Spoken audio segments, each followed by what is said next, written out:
lot of agencies have adopted that federal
Back on record in State versus Davis, C-377-407. Normal parties present. Anything we need to address outside the presence, Mr. DiGiacomo? Just one thing, apparently it was marked, state's proposed 145, and I said 149. And so the clerk marked it as admitted 149 instead of admitted 145, so we just need to correct the record. We're gonna replace the 149 with the 145. She asked me to put it on the record. Perfect. Any objection, Mr. Sant? No objection. Perfect. That'll be done.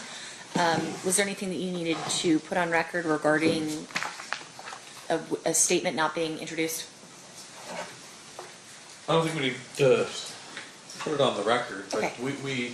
I mean, I know the court has ruled on it, but we made the determination not to offer it. Which statement is that, just so if we ever need an Yeah, can we appellate Yeah, record? approach. Okay.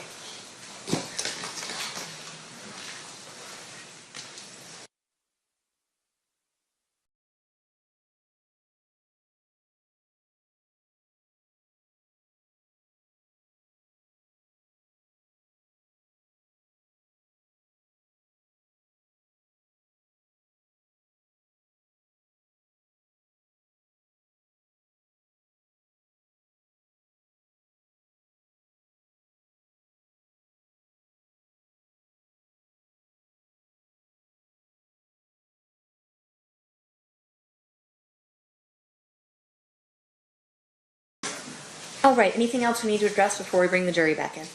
No, Your Honor. No, no. Okay, let's bring them in. Stand for the jury.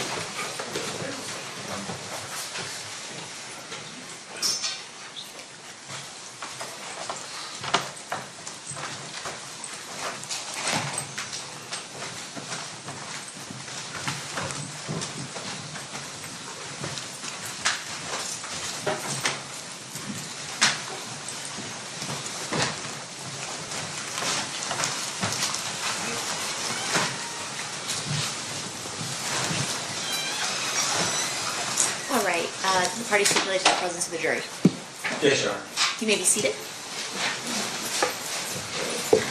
Welcome back, ladies and gentlemen. We are still in the state's case in chief. State, who's the next witness you will be calling at this time? Devontae Lee. Denvonte.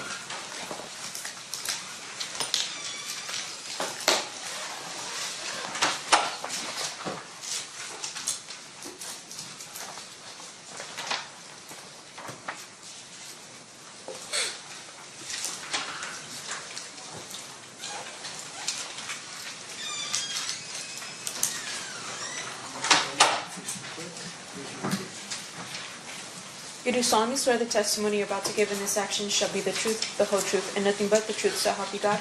Yes, I do. You may be seated. May I please have you state and spell your first and last name for the record? Duane Lee, spelled D-E-N-V-O-N-T-A, last name Lee, L-E-E. Thanks, Mr. Lee, for being here. Mr. Paul, whenever you're ready, you may proceed. All right, thank you. Sir, you did not volunteer to be here, is that fair? No, I didn't. In fact, you're under a court order to be here Yes, through a subpoena. yes, In fact, you have expressed many times the fact that you do not want to participate in this. yeah. But understanding that you're a court order, you don't have a choice whether or not to sit in that chair. Is that fair? Yeah, that's fair. I want to ask you a little bit about the mid-1990s. Where were you living? But at the time, I think Hawthorne. Did you ever start spending time in Compton? Yes, And what was, who were you spending time with? my homeboys and people around, you know, friends. At some point, were you spending time with a person you knew as Big Dre? Yes, Would you describe him as a friend? yeah. And then later on, did you start spending time with a person by the name of Orlando Anderson? Yes, I did. Would you consider him a friend? Yes, As a result of your relationship with Orlando Anderson, did you start coming into contact with the Southside Compton Crips? oh, yes, I did. Can you tell us how that happened? Meaning, I mean, we used to go over there and, you know, hang out. And we wasn't from over there. at that time, but we knew a couple of people, so, you know what I mean? We go over there, hang out, or whatnot, chill. And then, is it fair to say at some point that you were given a option of joining Southside Crips or facing a different kind of repercussion? Yeah, I would say it was an option, like, you know, either or, basically. And can you tell us what the either or was? Well, at the time, it was either, you know, we're going to join or we just can't come around no more. And did you ultimately join? Yeah, I did. And how does that work? How did you join? Or you get put on, meaning, you know, have a fight or whatever, Now, things of that nature. is it always this fight? Is it always a one-on-one, or sometimes is it multiple people on one? Sometimes it's not one-on-one. If you get lucky, you know what I mean, you might get a fair one like that. But other than that, sometimes it's not one-on-one. And when you say a fair one, you mean a one-on-one. Yeah. All right. And so when you did you get a fair one, or did you have to get jumped in by multiple people? Oh, I had a fair one. Yeah, it was not multiple people. And how'd that happen? How'd that come about? You getting a fair one? Well, I mean, I don't understand the question. Well, did Mr. Anderson assist you in joining the Southside Crips? Oh, honestly, he didn't assist us on joining nothing. He just was there to make sure, because we was, you know, we're friends of his, to make sure basically that we had a fair, you know, shake. You know, we get a fair chance. You know, won't get dogged out, or not unless you got dogged out by that one, whoever you was fighting. So yeah, he was, you know, he was there to make sure that everything went pretty much as smooth as it can go. And so Orlando Anderson was basically looking out for you. Yeah, he was looking out for all of us. Now, are you familiar with a person that went by the moniker Keefy D? Yes. And who was he in the Southside Crips in the mid-90s? He was a hustler. He was known for hustling. That's what he was known. You know, what I knew from him is he was a hustler. You know, grew up around there. You know, that's basically what he was. Yeah.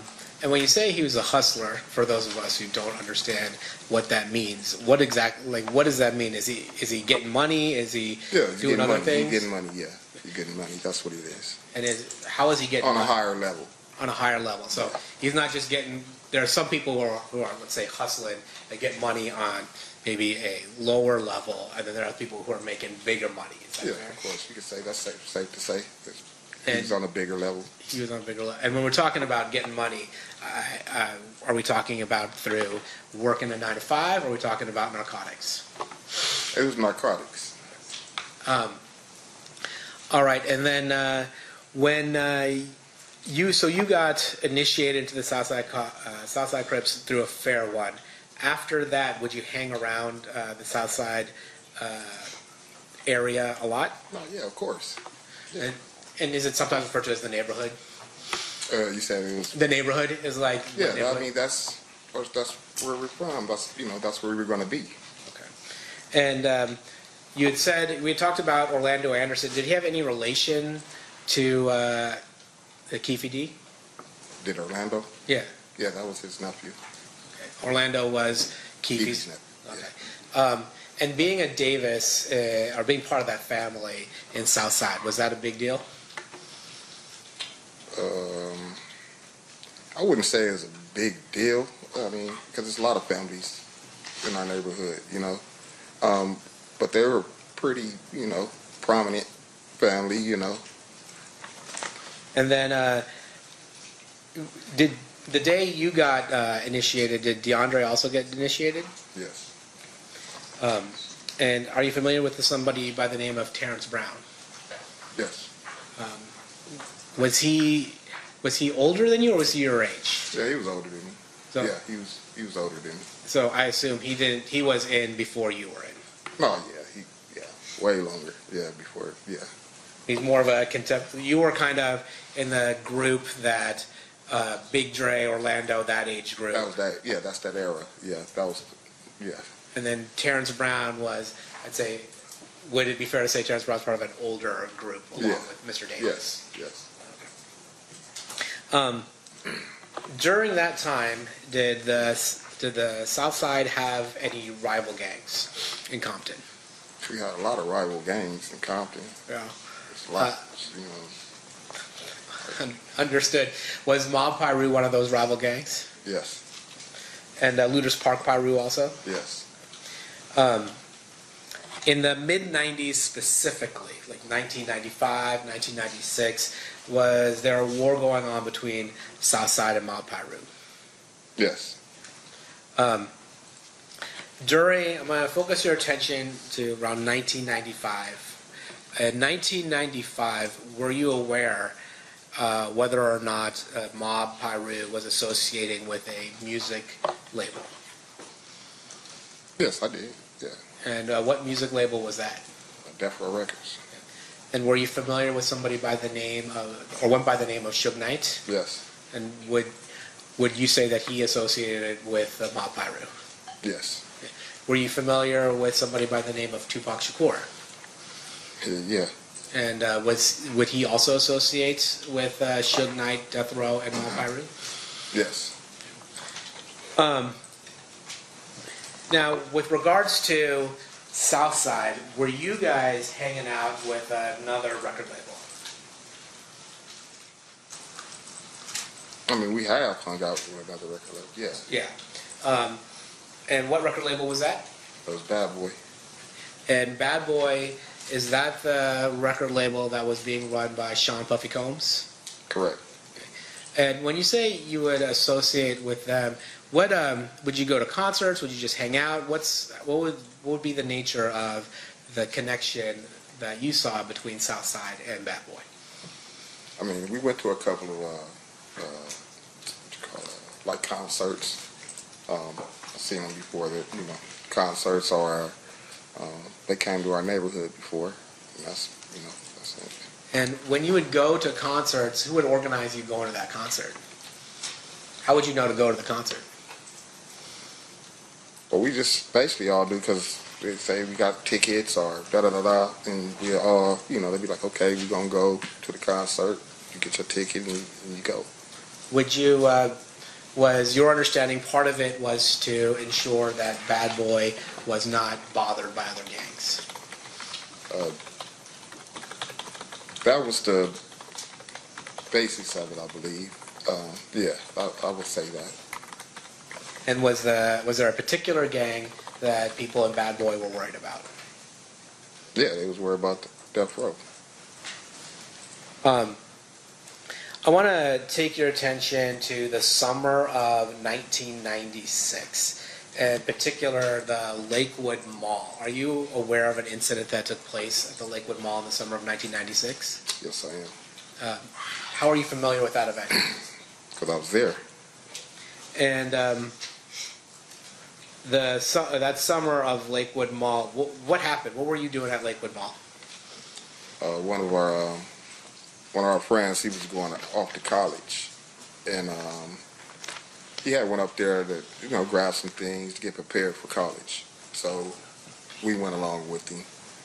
And, do you know where the money came from for this person who's going to college to get these things? Yeah, Keefe was helping, try to get, he needed, a lot of, I don't know what college kids need really, but, need a little TV probably, a little, clothes, and things of that nature. And Lakewood Mall's not in Compton, is it? Not at all. Is it fair to say it's about 15, 20 minutes away from Compton? Yeah, if that. And just so things have changed in the last 30 years. Of course. Back then, you couldn't order things on Amazon and have them delivered to your house, right? You actually had to go No, I someplace. doubt it. I don't remember. So at the Lakewood Mall, you were there with other Southside Crip members. Is that fair to say? Yes. And was Orlando Anderson one of the people that were with you? Yes, Orlando was with us. Okay. And then, did you happen to run in that day into people from Mob Piru or Death Row Records. Yes, we did. Can you tell us about that? Well, we basically were coming from different sides of the mall, and we're, walking towards each other, and I guess we basically seen each other simultaneously. You know what I mean? And we noticed people. They noticed us. They kept, coming our way. We kept coming that way, and a couple of words was exchanged once it got close enough. You know what I mean? And that's when the fight broke out. So a fight broke out? Yeah. And by that, we're talking about people punching each other, and tackling each other, that type of Yeah. thing. On the other side, were you aware of somebody by the name of Trayvon Lane there? Yeah, I was aware of Trayvon. Yeah. And in particular, there's talk about a death row chain or medallion hanging from Trayvon Lane's neck. Did you see that? Yeah, I seen. Did I see the chain? Yeah. Yeah, I seen the chain. Okay. During the fight, did anything happen to that chain? Yeah, during the brawl, it came off his neck. Now, let me ask you something about the significance of a chain or something like that. Is there any special significance to taking somebody's chain? Yeah, I would think so. Yeah, well, yeah, of course. Can you explain that?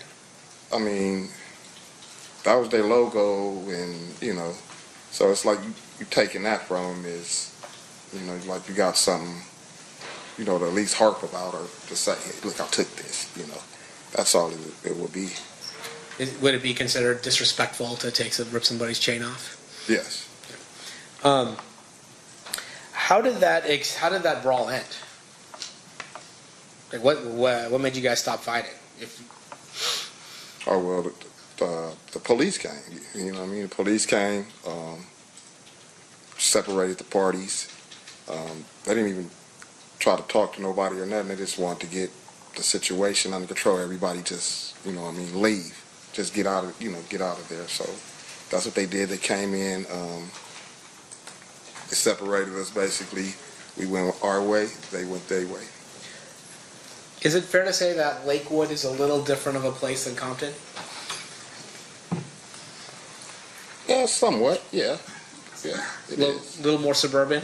A little more, yeah. Yeah. It is. And at that point, it sounds like that whoever the police was in Lakewood just was asking you guys to get out of there, right? Yeah, they just wanted to be, you're in the mall. It's, families, kids, they just wanted to get it handled, situated, and get people out of there. Permission to approach, Your Honor? You may.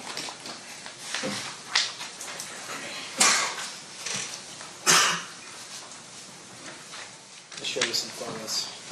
Exhibits that's already been admitted. I'm going to show you Exhibit 62. Who's that? Mr. Davis. Show you Exhibit number 63. Who's that?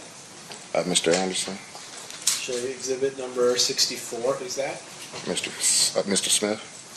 I'm going to show you Exhibit number 65. Who's that? Mr. Brown. I'm going to show you Exhibit number 60. Who's that? So that's Trayvon. Okay. And I'm going to show you Exhibit number 70. Do you recognize the people in here? The ones' faces that are blurred? The only people I know is Orlando, me, and Big Dre. And then, is this just a wider out version of that photo? Yeah, same thing, same deal. What I just told you, us three. Okay. And then I'm going to show you what's been already admitted, States 66. Do you recognize who's in that photo? Yeah, Orlando and Keefe.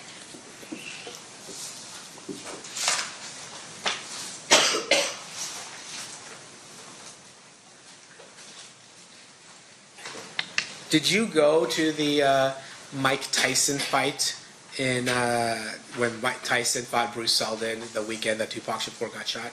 No, I didn't. How come? I was incarcerated. It's fair to say that that incarceration began in July 8th of 1996. Yeah, somewhere around there. Okay.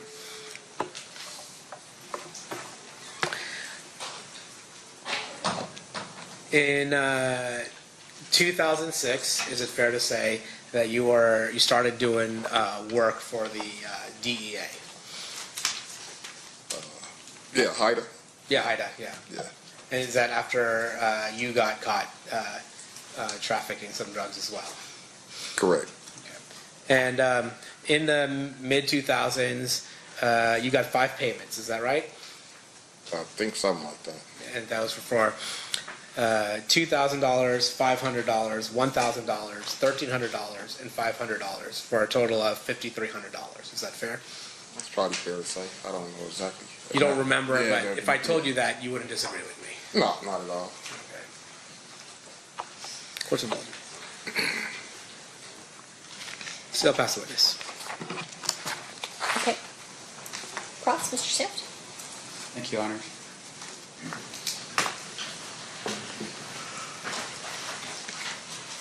Mr. Lee, your street moniker is Dirt Rock. Correct. Okay. And how did you come with that moniker? How did that happen? It was given to me.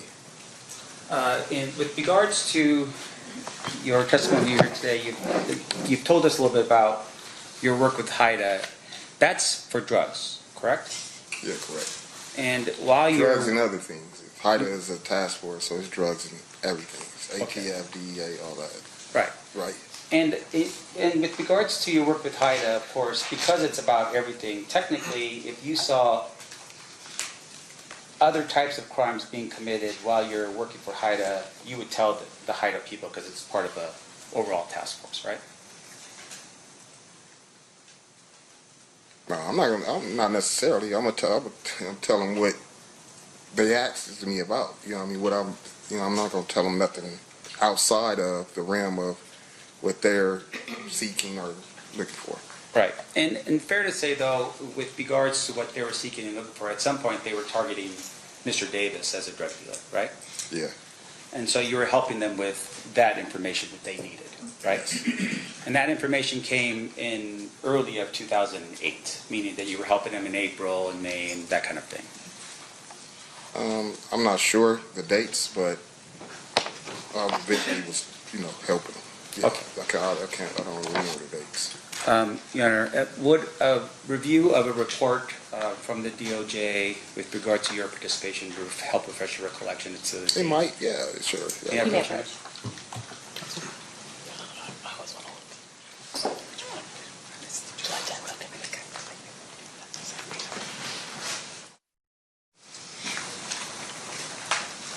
Just take a look at the report, look at the date, don't say anything, and then I'll ask you some questions. I got the date. Where's the date? Is it?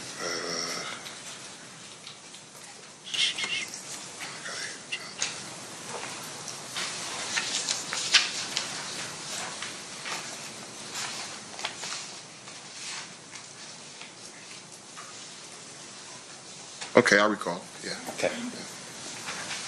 And with regard to this document I gave you, it looks like the date that I've shown you is a date for July 10th, 2008. Is that right? Yes, that's the date that's on there. Okay.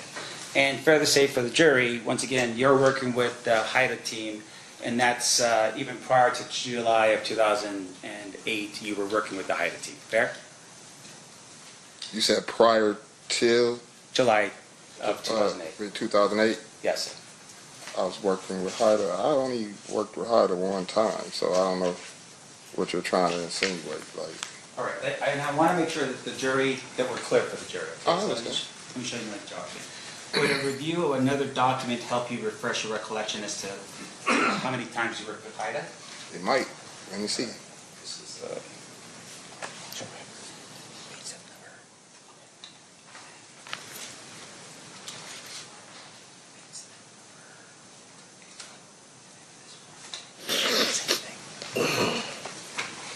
yeah, for sure. You may.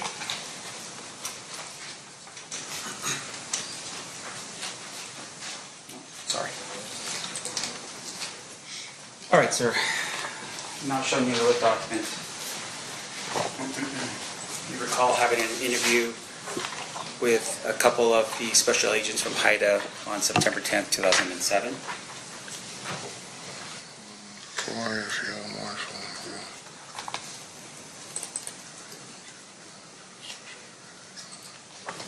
Yes, I recall. All right. And then also, once again, just for the jury's edification, showing you a document here, were you also working with HIDA on April 3rd, 2008?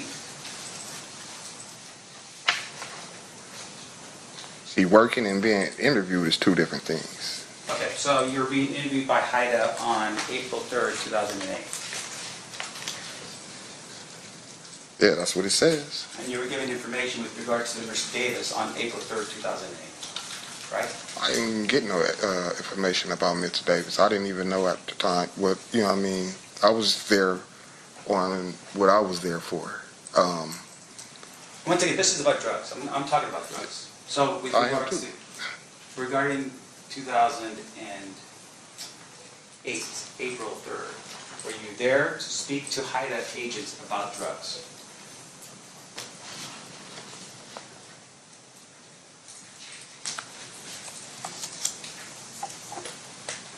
Yeah, pretty much. Not entirely, but yes. All right, when you say not entirely, what do you mean? I'm saying we did talk about drugs. We talked, yeah, we did. Anything else besides drugs in your 2000, I want to make sure the jury understands. Okay, Anything yeah, in yeah. April of 2008 besides drugs that you talked about?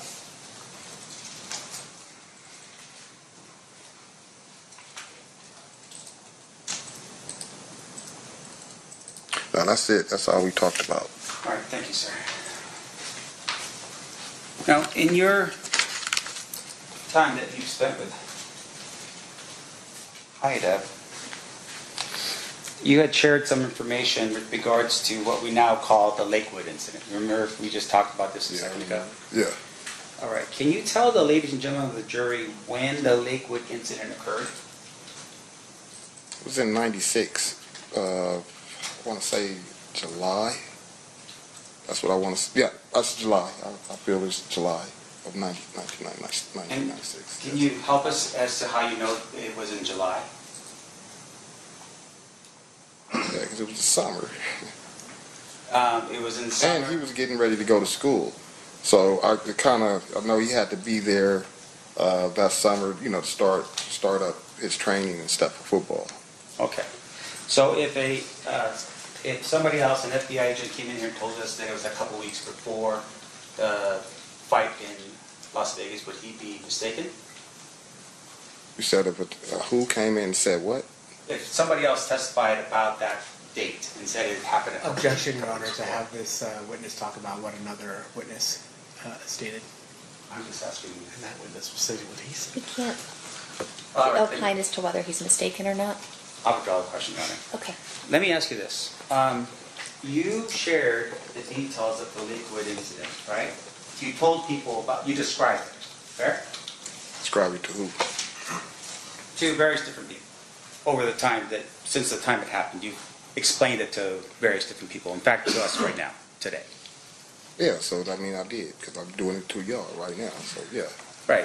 And so with regards to your description, can you tell us, describe for us what happened during the Lakewood Mall incident? Same thing I just told. We had a fight. And Now, isn't it fair, though, that at some point in the future, and I want to make sure I'm clear as to the date, you had an interview with a Detective Mogg from Metro? oh yeah, I did. Okay, and you recall that interview was actually on July 11th, 2023 in Las Vegas? Yeah, about that, yeah. Right. And would looking over a transcript of your interview with Detective Mogg help refresh your recollection as to what you told him on that day? I couldn't tell him too much more different than what I already said, so yeah, come on with it. Right. All right.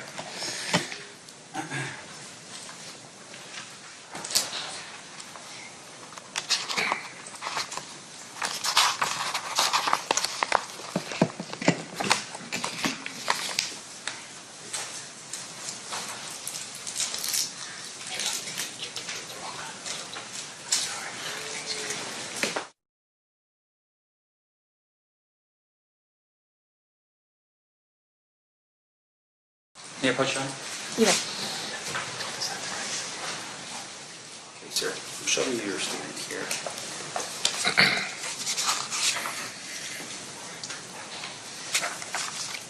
And I want you to read The highlighted. the question. I'll read it. Yeah.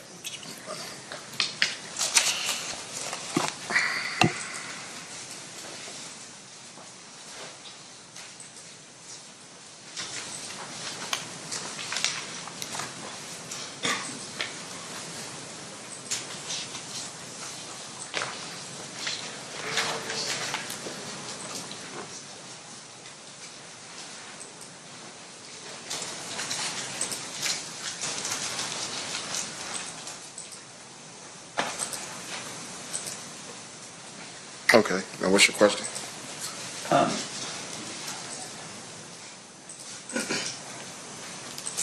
Now, with regard to what you reviewed, clear to say that you told Detective Mock a more specific sort of thing that happened at the Lakewood Mall, right? Yeah, I would say. Yeah. Can you tell us, for instance, the location of where the fight took place? Yeah, it was by Foot Locker. By the Foot Locker. Yeah. In fact, you had made mention that the fight at the Foot Locker was so bad that they had to remodel it after the thing had gone down at the Lakewood Mall. Fair? Yeah, it's turned into the World Foot Locker. Right. You described it as mayhem that was occurred in that Foot Locker.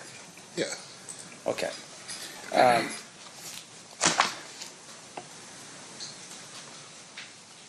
One moment, please, Your Honor. Of course.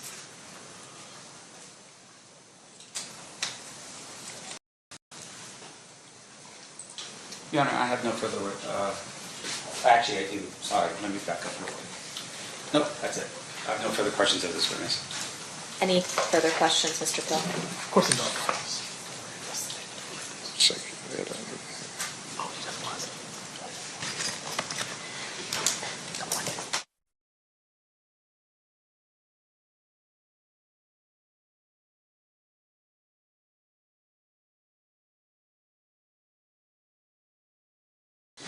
Your Honor, I will pass. I'll pass the witness except for one thing. I don't think I moved before the witness.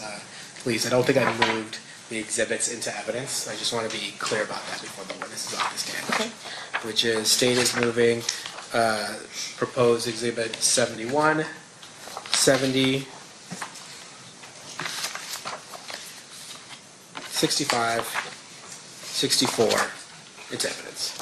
64, 65, 70, and 71. That's impressive, yeah. Any objection? No objection, Your Honor. They'll be admitted. Thank you. Then with that, no further questions. All right, one final thing, Mr. Lee. Anybody from, any members of the jury have any questions for this witness? Okay, got it. Can I have the parties approach?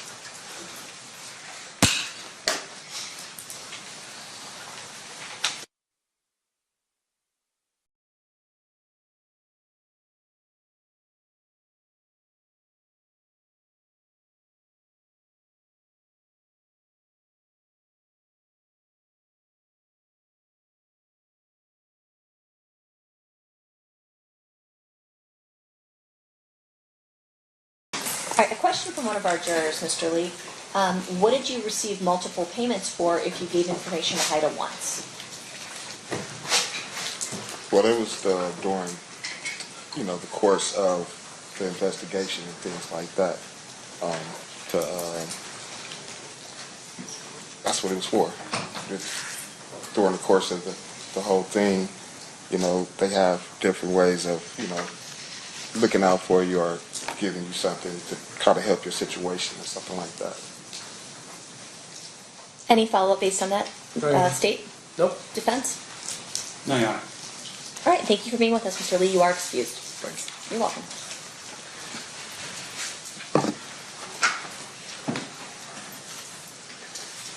Who's your next witness, state? So we're going to play the 2008 statement, which I think will probably take up the rest of the day. Okay, so it's already been admitted.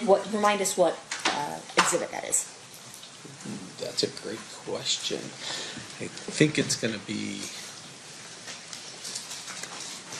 Actually, I don't know. I'm going to have to grab the disc. Okay. I have it uploaded on my computer. Do you know, Ryan? Okay.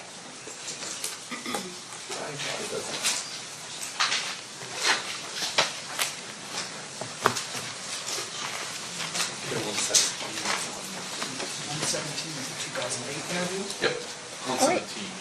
So you can proceed with playing Exhibit 117 then. Thank you.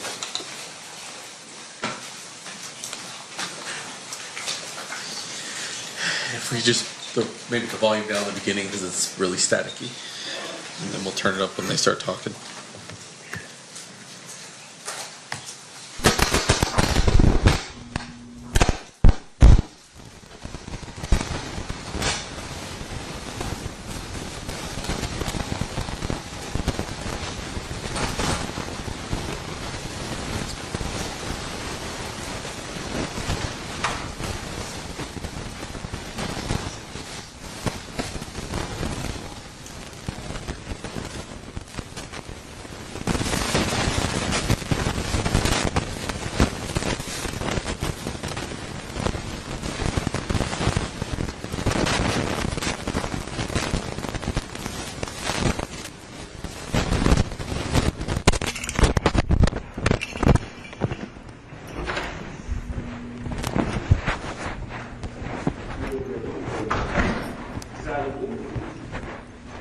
What's she calling?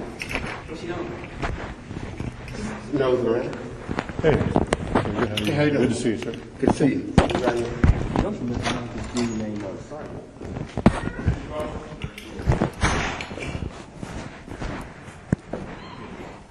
Mr. Higgins is here now.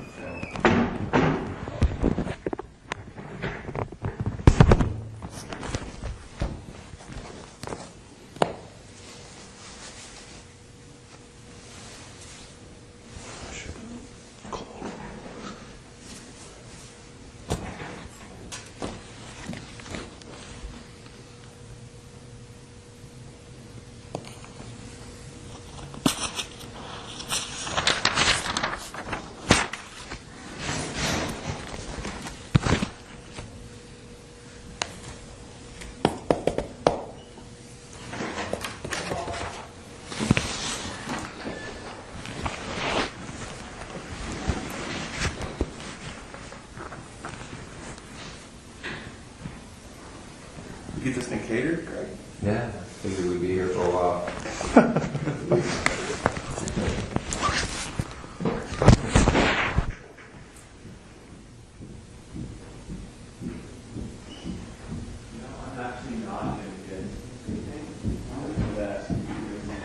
Oh, dude, you can just walk out there and buy breakfast. And not do that. Yeah? Hey man, you hungry? Keith? You want something to eat? We're gonna be here for a while. A couple hours, 3-4 hours maybe. Oh man, I had to pick up my wife though. What time? 2:30. Okay, we'll have you out of here by 1:30. Hold up. Do they have any of that white home liquor?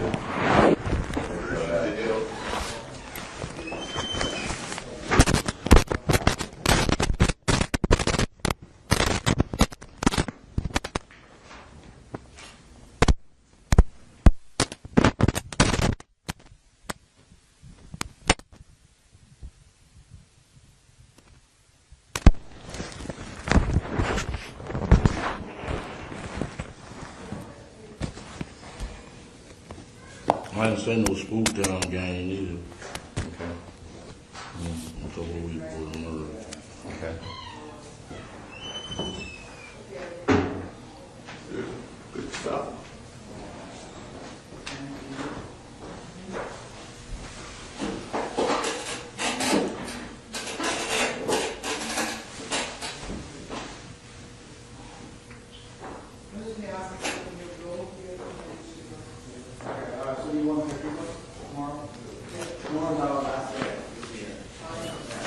Who is this guy again?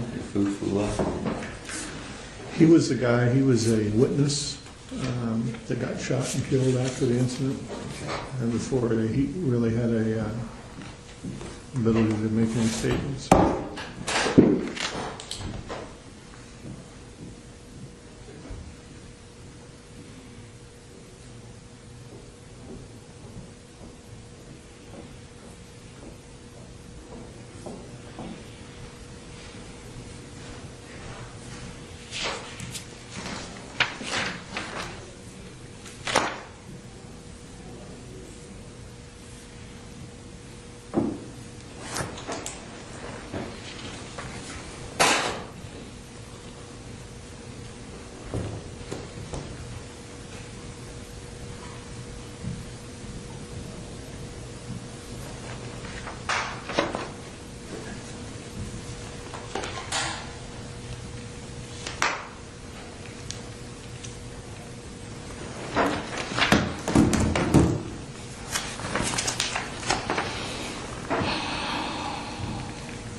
Where's Wayne? He's out there talking. He's talking to Beavers. Dupree, yeah.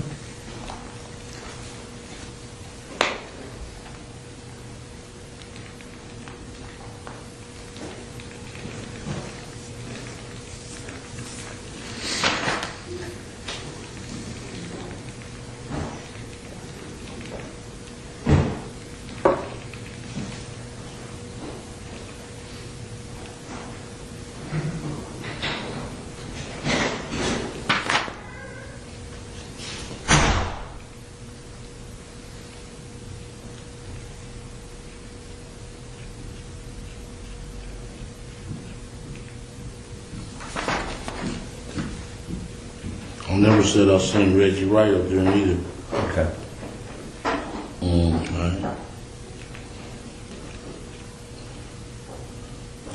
Right. Regarding what? In Compton or at the Biggie thing? At the Biggie thing. Okay.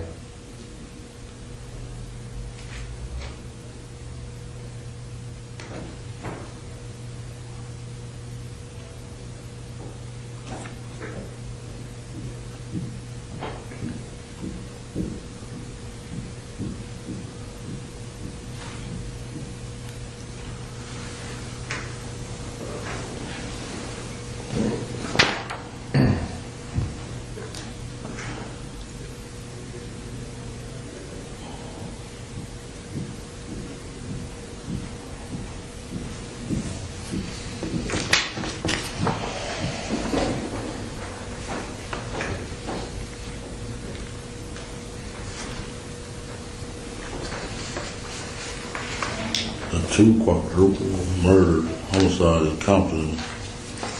Concerning the two, okay, yeah.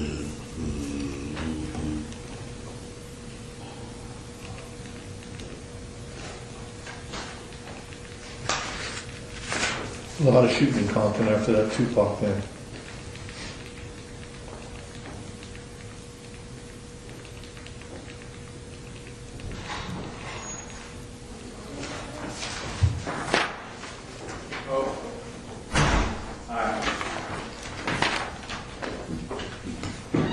Sorry for the late, guys. You know how it is. It's so difficult out here to make a business. Trying to hustle?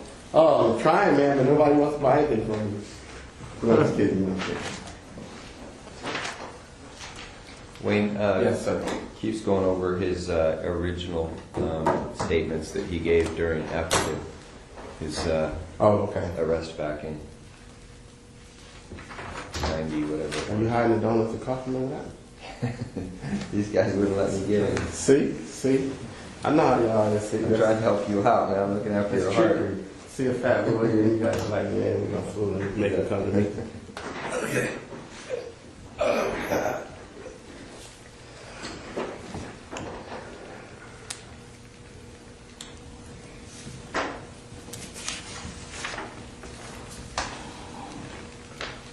Checking for peace. No, it's just sound job. I was wondering. How you guys been? Good, man. Good. How's the holidays going? So far, so good. Really? Yeah, it's coming up fast, isn't it? Faster than I expected. Next week, it'll be here and be over.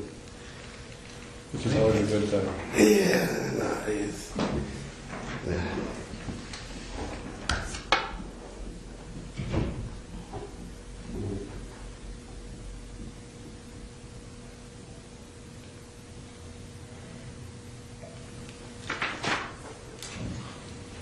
Is my secretary here? Or someone else let you guys in? It's open. Oh, it's open? Yeah. Oh, okay. Some dude came in with like a cart full of food. People came out like ants, man. Oh, okay. They got some guy pulling a cart around selling sandwiches. Oh, yeah, they do that around here. That's pretty cool. For people that don't want to go to the cafes that they just have, they come from sweet to sweet. Right. I know it is pretty, because there's not a lot of restaurants around here. Yeah, that's convenient, man. Yeah, it's convenient. Because restaurants are kind of expensive, I guess. Yeah. Yeah, I never eat around here. Does that dude charge a lot? I didn't ask him how much it was. So. Yeah, probably like $5 or $6, yeah. or whatever they can get. Yeah. That's Yeah. cool. But it's a smart move. It's smart because, Yeah. if I make a couple $100 a day.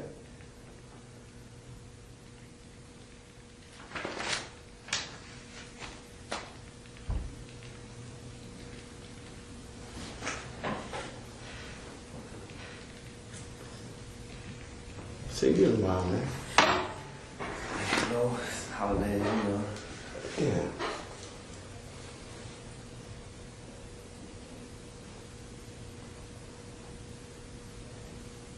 Nice office, man. Meager surroundings. Yes. We're moving down the street, actually. Is that right? Yeah, we thought, we wanted to be part of history. That's kind of ironic. Yeah. It's nice to redid it. Yeah, it's real nice. I seen it from the outside, not the inside. Yeah, this lawyer and doctor bought it. I know the lawyer. Her name is Shelley McMillan, and this doctor bought it. And they, He's at the hospital right now with his father. He's a minor. Though. It's Right nice. Okay. Yeah, I've already, okay. That's a Nike watch? Yeah, I've already spoken with somebody from your guys' office and provided it all, probably 2 weeks ago. Nice. Thanks, man. My wife got it for me. Yeah. She loves you, huh? A little. Only my birthday. Yes, fruited by it. Yeah, birthday. Fruited by it. Yeah. Calling your birthday. Yes, I I don't have it with me right now. I'm actually at work and I'm in a meeting and he has his medical card with him because he's going back in for another pre-op today. His mom does and she's with him so he can probably call her. What is that exactly what now? No, that's his statements from. Prior statements during when he was arrested. Oh, okay. It's 909 331 Well, I'm not going to look into this with you. 6272. $19 phone, man. What? It really doesn't look like it. Yeah. What kind of Throwaway. Boost? Oh, Boost Mobile? Oh, they changed them. They're nice. He's starting out. Okay. Throwaways. No problem. That's what they call it? You just got to throw them away faster, man. I was, you had a motherfucker sitting next to me. Punk ass mother, he ain't even went bought a phone for me.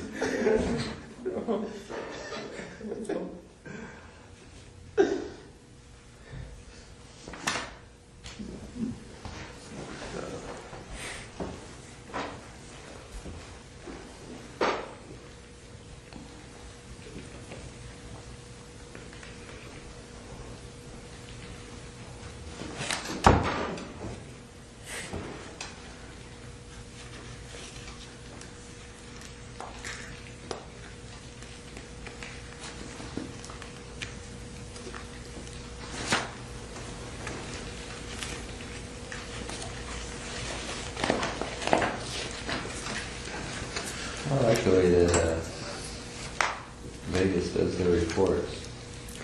It's almost like a federal report. It's pretty neat, yeah. A lot of those agencies have adopted that federal reporting system that the FBI uses for the way they structure their reports. I don't know why, but anything's better than LA though. LA are so screwed up the way they do it.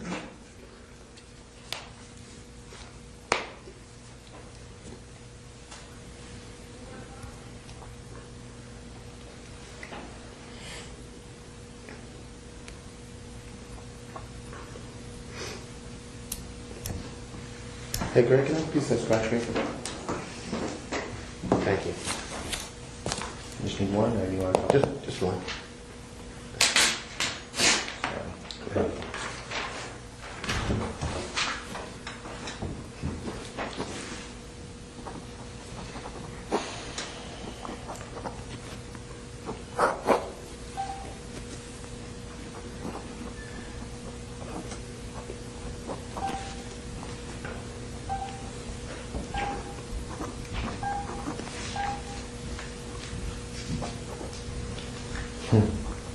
And we got accused of doing this one too.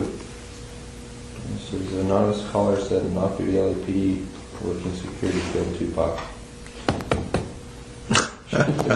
We can't win, can we? Some of those weed tip ones. LAPD, a bunch of killers, man. Here's interesting, 9/24/96, a caller from New York claiming to be Sean Puffy Combs said he hired someone to blow up night. Something went wrong. Girls got involved. This is interesting. I believe that one. Are you gonna call in on himself? Yeah, no, no, but somebody, No, somebody just calling in. He called. Yeah. Well, he had to put some credibility to it, yeah.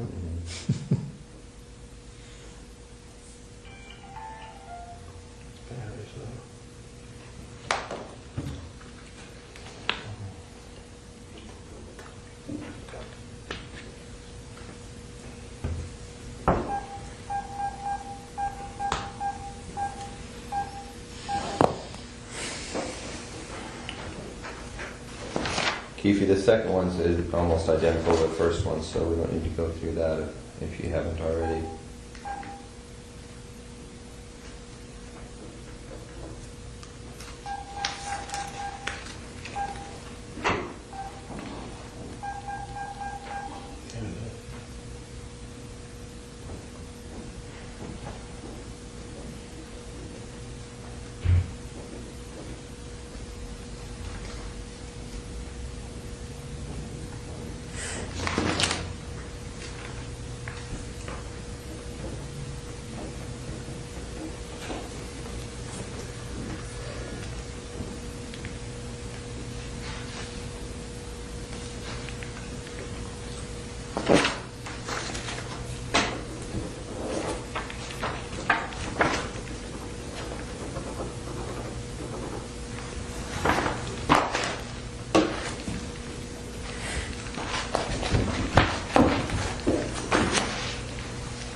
Hey Chief, the guy who wrote that wants to know if you still have the girls going to the club selling ecstasy. Something ecstasy. Yeah, that's the guy Man, who wrote it's that. crazy as hell. I don't know ecstasy. Okay, and Graham, I was the leader. So really, the only thing is the thing about Santana Block, the thing about getting dope for Pat back in '93 or whatever you said it was, and then what was the third thing? Oh, Reggie Wright. Those are the only three things. Yeah. Well, what about that whole bullshit about Tupac? What's that? The whole. Oh yeah, that was bullshit. All right. You can pass this back over here. Today, Keefe, today what we're going to do, we're just going to go over with a fine-tooth comb the Las Vegas incident. 'Cause we're going to draft up our report as regarding that specific thing. And then we're going to cover a few other things, but we do have to emphasize to you that everything in this report has to be right on, because if down the road it's determined that some of these details are incorrect, then everything's off the table. So everything in this report cannot be like that report. Hey, I want to say this though too. I feel like I said that day, don't bullshit me, and I won't bullshit y'all. You know what I'm saying? I feel I'm being bullshitted. Regarding what your deal? You said yesterday, how Mike, I need to talk to Mike. You said it was over. I need to talk to Mike. One is because I've still got a tracker on his car. Two, I need his statement regarding the place in Paramount that was in his name. And there's some questions that are regarding to Mike. We're not bringing Mike in order to arrest him. But since Mike already knows that the police have contacted you and you're working with them, there should be no problem. It's up to Mike to keep his own mouth shut, and we're not going to be asking him about his people or his associates. That's not of concern to us. Yeah. If you hadn't told Mike, we wouldn't have talked to him. Or we wouldn't want to talk to him. Okay, another thing. I know y'all been over Kevin's house. On surveillance? No, No, we have never been to Kevin's house. y'all haven't. Ever. Because I feel, why would y'all why not hire Edie? There's some problems, in my opinion, and this may not be a shared opinion, but I just don't believe in Edie's ethics. I think he's a dirty attorney. I think that Edie will lie, cheat, and steal in order to get himself out of any kind of problem. I think that there was ethical problems with the way that he had Orlando testify on behalf of Suge Knight, and that whole thing is a problem we don't want to have to deal with. And as you know, Edie Fall also represents Michael Thoreau, and we just don't want all those problems. He represents Michael Thoreau right now? Well, right now. Him and Renee Campbell. Yeah. You know Renee Campbell? And I know Al was in San Bernardino. He ain't had no fucking reason being down there. You know what I'm saying? I'm up on everything, dude. You think I'm not? Well, Keefe, you know, you got to do your homework. We respect that. Don't read too much into anything. I'm not gonna do nothing to them dudes. I'm over, man. But I'm up on everything, dude. Well, now, that's why he was in San Bernardino. What the fuck? He wrote me a letter. I'll never tell on you this and this and that. Ooh, man. I know you was in San Bernardino, coming to MDC, coming to see y'all, all that. I know all that shit, man. It was about 2-3 years ago. I know about the Tommy thing over there in Carlton Square. Boom. He told, man, I know a whole lot of shit, dude. Okay. Well, you probably know more than us. You know, we're doing our homework as we go. But again, we just don't want to deal with those problems that come along with Michael and that attorney. You know, I don't believe in the guy. Yeah. You know, I've had my encounters with him before, and they didn't go well. Yeah. And Keefe, some of the people that might be real close to you that you may want to protect may be the same people that sold you out. So take that into consideration when you're saying, I don't want to give up Compton, I don't want to give up my homeboys, stuff like that. I'm not saying anybody did it, but I know close to you may have. Yeah, I know. He said Eddie or Pat could be working with us, and that fucked me up. You know what I'm saying? Well, Keefe, let me say this. I know you. And I know. Let me say one more thing. Yes, sir. And you said, I got some shit gonna break your heart, gonna break you to your knees. I know y'all was gonna arrest me for this shit, man. You know what I'm saying? I knew that shit, dog. You know what I'm saying? Yeah. But that's how it go. That's how the game go. Yeah. You know how it is. Yeah. These dudes are cold, man. Well, let me say this too, Keefe. I'm serious. I never thought I would retire. But y'all heard me on the phone, man. I'm through with this shit. You know what I'm saying? Too many dirty motherfuckers, low down, cross artists, everything. But they don't know I'm putting the double cross down. Fuck it. I'm with y'all. Okay, now, would you, let me say something? Yeah. You know, I know you have used Edie and you felt comfortable with Edie. But I want you to say this, and I know you sent him a lot of business stuff. But I would think you would think at this point that maybe you shouldn't think that way because you wouldn't be here. Because a lot of people that he dealt with may have participated in getting your ass here. I know. So I think you might want to look at it a little differently. Yeah. You got to look at the whole picture, and I think you're starting to do that. And when with Snoop Dogg uncle, you know what I'm saying? Then at the airport with the fuck ass plane tickets, y'all can't got him out. And his wife even put him on blast. But you Said, know, I don't know how you got out. Just hold on. All the people, all the speculation, just hold on to that. I'm just leave it alone, yeah. I'm Let's just leave just it alone, because move that'll forward. make me mad, all that shit. That's why I smoke weed, because I'm a dangerous motherfucker without smoking weed, dude. I get mad easy, you know what I'm saying? We know you, man. We know what you can do. That's how Greg is without coffee. Yeah. Y'all be sitting there, keep me calm, keep me from hurting people, man. You don't want to do that. You know what, man? Just like you out the game, leave all that behind. Yeah. Stop trying. My advice to you, but just stop thinking about who did what, and just think they all did it. Yeah. And then just trust the person that's sleeping in your bed with you, your wife. Other than that, just shut it down. You Let's messing just go up. forward. No, and your lawyer. Or your lawyer. Yeah. Don't be trying to. Okay. I understand. This is a dirty war. And let's let this Greg got some other stuff he wants to talk about. Okay, good. Yeah.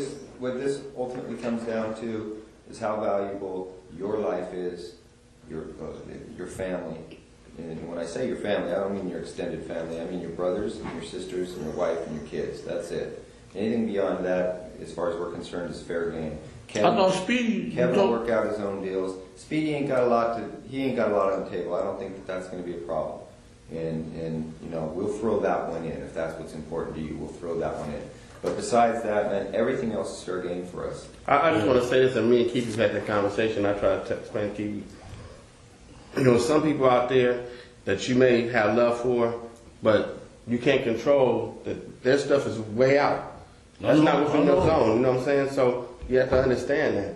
You know, all of some of the bitches did me dirty. You know, they're not. You know, they're out of the zone. So. A majority of them, you know what I'm saying? Again, don't think beyond your family. Don't be concerned with anything beyond your family. Right. Kevin will come in, he'll work his own deal out. He's got to do that. You know, he's got a lot of liability out there in Richmond.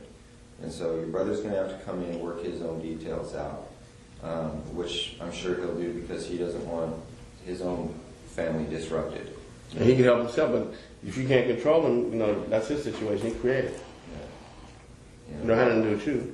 Mm-hmm. Yeah, ooh. They ain't like the old school dudes, man. You know what I'm saying? They ain't like the 80s and the early 90s dudes. These new wave, MySpace gangbangers. I know what's up, man. I'm through with this shit. I'm through with that neighborhood, all that. You know what I'm saying? Through with that shit, man. Well, that's what Corona way lovelier than Compton. I can get my head blowed off. You know what I'm saying? Paying $300,000-$400,000 for a house. You walk out the street and get your head blowed off. Yep. That's crazy. Yeah. All right, I'm ready. Okay. So again, this today's report that's going to get generated is specifically on Tupac Las Vegas incident, and we'll get you a copy of that report and have you make sure everything's solid before it's you know. All right, man. But I feel I can still go to jail with that, man, because this is federal, and that's what is said right here cannot be used against you, Keefe. Nothing you say today can be used against you. So don't even worry. Yeah, nobody's trying to. I was just waiting on the news camera to be at my house, man. You know what I'm saying? You're just nervous. That's all. You gotta trust us too. You're just nervous. If something like when I seen you yesterday, I didn't know whether to phone out or not. If something like that was to happen, At my house, man. Yeah. So we went after this knocking was doing. Make sure. Oh yeah, my phone was off. I didn't know whether to phone. I said, man, they That's here. why they sent me, man. They was trying to send somebody to knock on your door. It looked like, you know, spam or something. Yeah. And he said, hey, you looking raggedy. Motherfucker, you just scared the living shit off. Yeah. That spook, I swear, I had a dream that the cameras was there. Here go our man, bam. Just give us a number. that ain't gonna happen. We told you that nothing leaves this room, and that's the way it is. We wouldn't do that. Yeah. Then my sister, you a punk motherfucker. You know what I'm saying? Huh? Is that in your dream? No, Lando mama, man, it's crazy as hell, man. Wow, what's she know about this? No, she don't know. Oh, don't tell her that, man. I know about Charlotte, man. Yeah, huh? I know about Charlotte. She gonna bring the business if it comes on. Yeah. Bust me in the head with a pistol or something. That's what we saying. We're gonna keep meeting from time to time like this. Live your life, stay out of trouble, do what you do.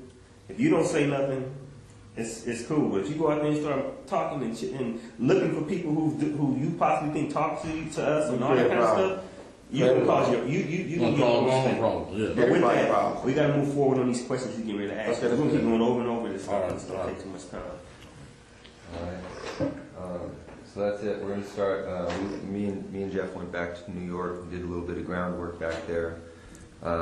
As far as the Tupac thing is going, you know, we just want to run down all the leads as far as they relate to Zip and to Puffy, and that kind of thing. You know, but at some point in time, we will have to go hit up Bubble Up, get his statement, and the other dude that was in the car that's still alive. Ain't nobody else still alive. Corey wasn't there. No.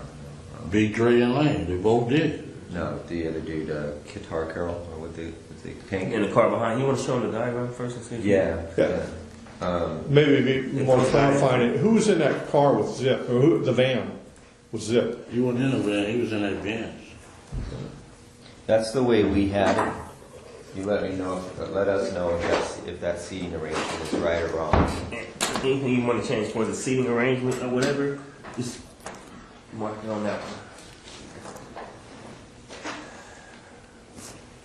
Wherever you were sitting, wherever Orlando was sitting, who was in that car behind? Well, y'all know this shit already. But the seating range might be. Because were you driving? What? Were you driving in the first car? Because see that line says you're driving. Okay.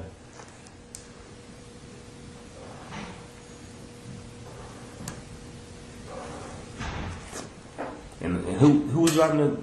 Debbie Allen was in the car behind by herself? No, he wasn't even there. None of them guys went in the car behind? So Orlando shot Who's in the car? across Dre?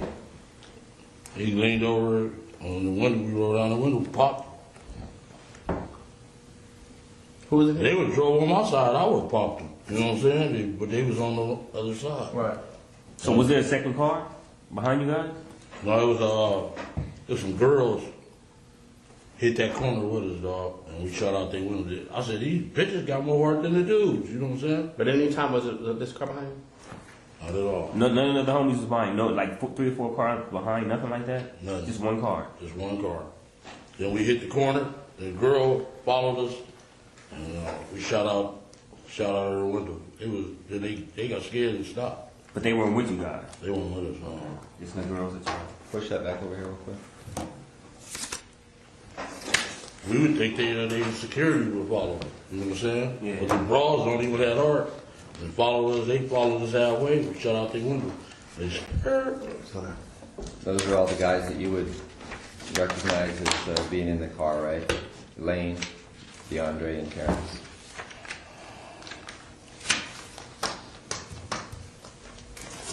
Yeah. Okay. T-Brown. Yeah.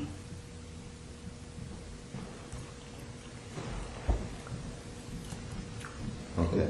So Orlando would have had to lean over the top of Dre, right? Yeah. Okay. He did. Okay. All right. Well, that's what all the witnesses said too from the back. Give me that. That was a heartbreaker. Oh, man. Okay.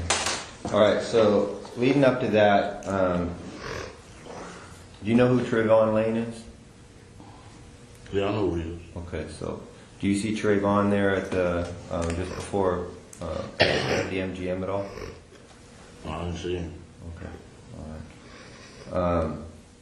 Then let's start back at the beginning. Let's go back to, this is 96, 3 concerts. Where were the concerts where you talked to Puffy and Zip at? That was 96. I was, when they gave that BET tour. There was everybody on the show. Let me see, it was Naughty by Nature. They was on the show, Mary J. What's that dude named? Jodeci, Craig Mack, Biggie, Faith, and a Junior Mafia. That was a group. That's BET BET tour? Yeah. Or BET Superfest? It was a BET tour. BET tour. Where was it at? You remember that? It was in San Diego. We went to one in San Diego. Went to one in Anaheim, Irvine, then in Vegas.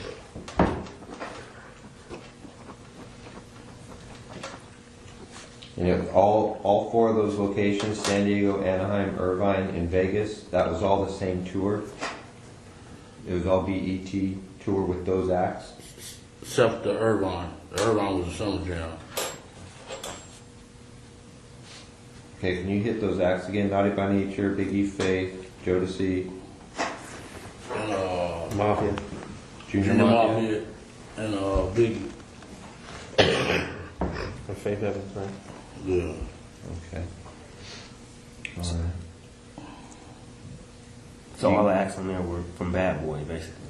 Mostly, yeah. And he had managed Jodeci and Mary J during the time. So it was pretty much a Bad Boy Puffy Yeah. tour. Are you going to be able to track down those dates, Darren? Yeah, I can look it up. Okay. What that? Yeah. All right. Now, on all 4 of those occasions, there's San Diego, Anaheim, Irvine, and Vegas. Which ones do you actually talk to Puffy at? Every one. Every one of them. Yeah. Which of those 4 is it when you talk to him about murdering Tupac?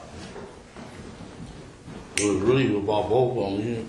Either one. It was Anaheim. Tupac and Suge, you mean? Yeah, Anaheim. A couple of times at Greenback. And where? Greenback. On Sunset. Hey Greg, do you want to go back to like when they first like got in contact? Yeah, we can start there. What year did Flint introduce you to Zip?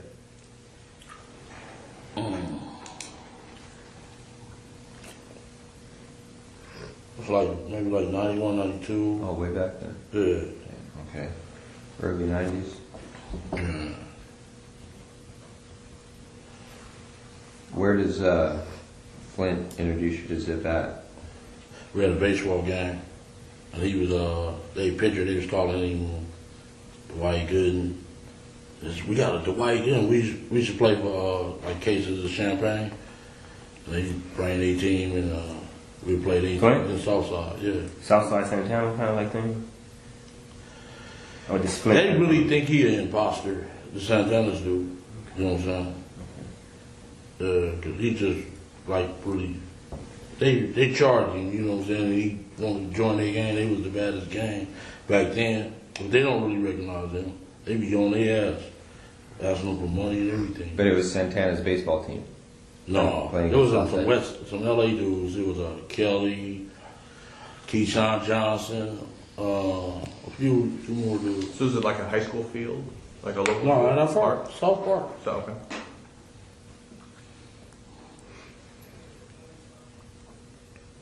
So y'all basically played against them. Yeah. How many occasions did that happen? Like about 3 or 4 times. 3 or 4 times? Yeah. All in one summer? Or was it over a period of like a couple of years or just all in one summer? Maybe like a year. Have a step up for a second. Yeah. And you were the captain of your team? Yeah. And who's the captain of the other team? Flint? Yeah. So basically your team was his team. Whoever he bought, most of your players were what? Southside. Yeah. And he bought a lot of LA cats. We had a little barbecue and we kicked it up. When we lost the game, we paid them the bottles. Went to the store and paid them the bottles. So you played for what, Cristal, or for Champagne? Yeah. Dawn, Cristal, yeah. Okay, so that's early 90s.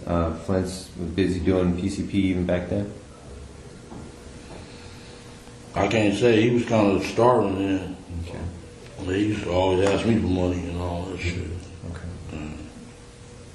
But 91, then we went out there in 91. To New York? Yeah, about 3 weeks. Because he bought Zip to like the last baseball game or one of the first baseball games. Did he come to did Zip come to all 3 games? Yeah. He used to come on. Yeah, he was a pitcher. Okay. And then Okay. they used to call him the White Gooden. Oh, okay. The White Gooden for y'all. That's how Flint introduced him, is the White Gooden. Boom, he came in, he was a pitcher.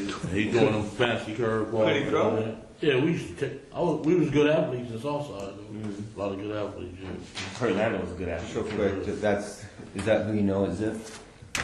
Yeah. Now he got hair now. That's no. That might be old.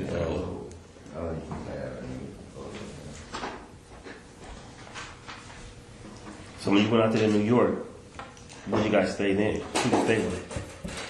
We stayed at different. We stayed at what was that in the Bronx? At what is that? Best Western in the Bronx. I don't mean to take over the interview, but Then we stayed at his house a couple of times. You know, during that period of time. At Zip's house? Yeah, his little apartment. It was in Jersey City.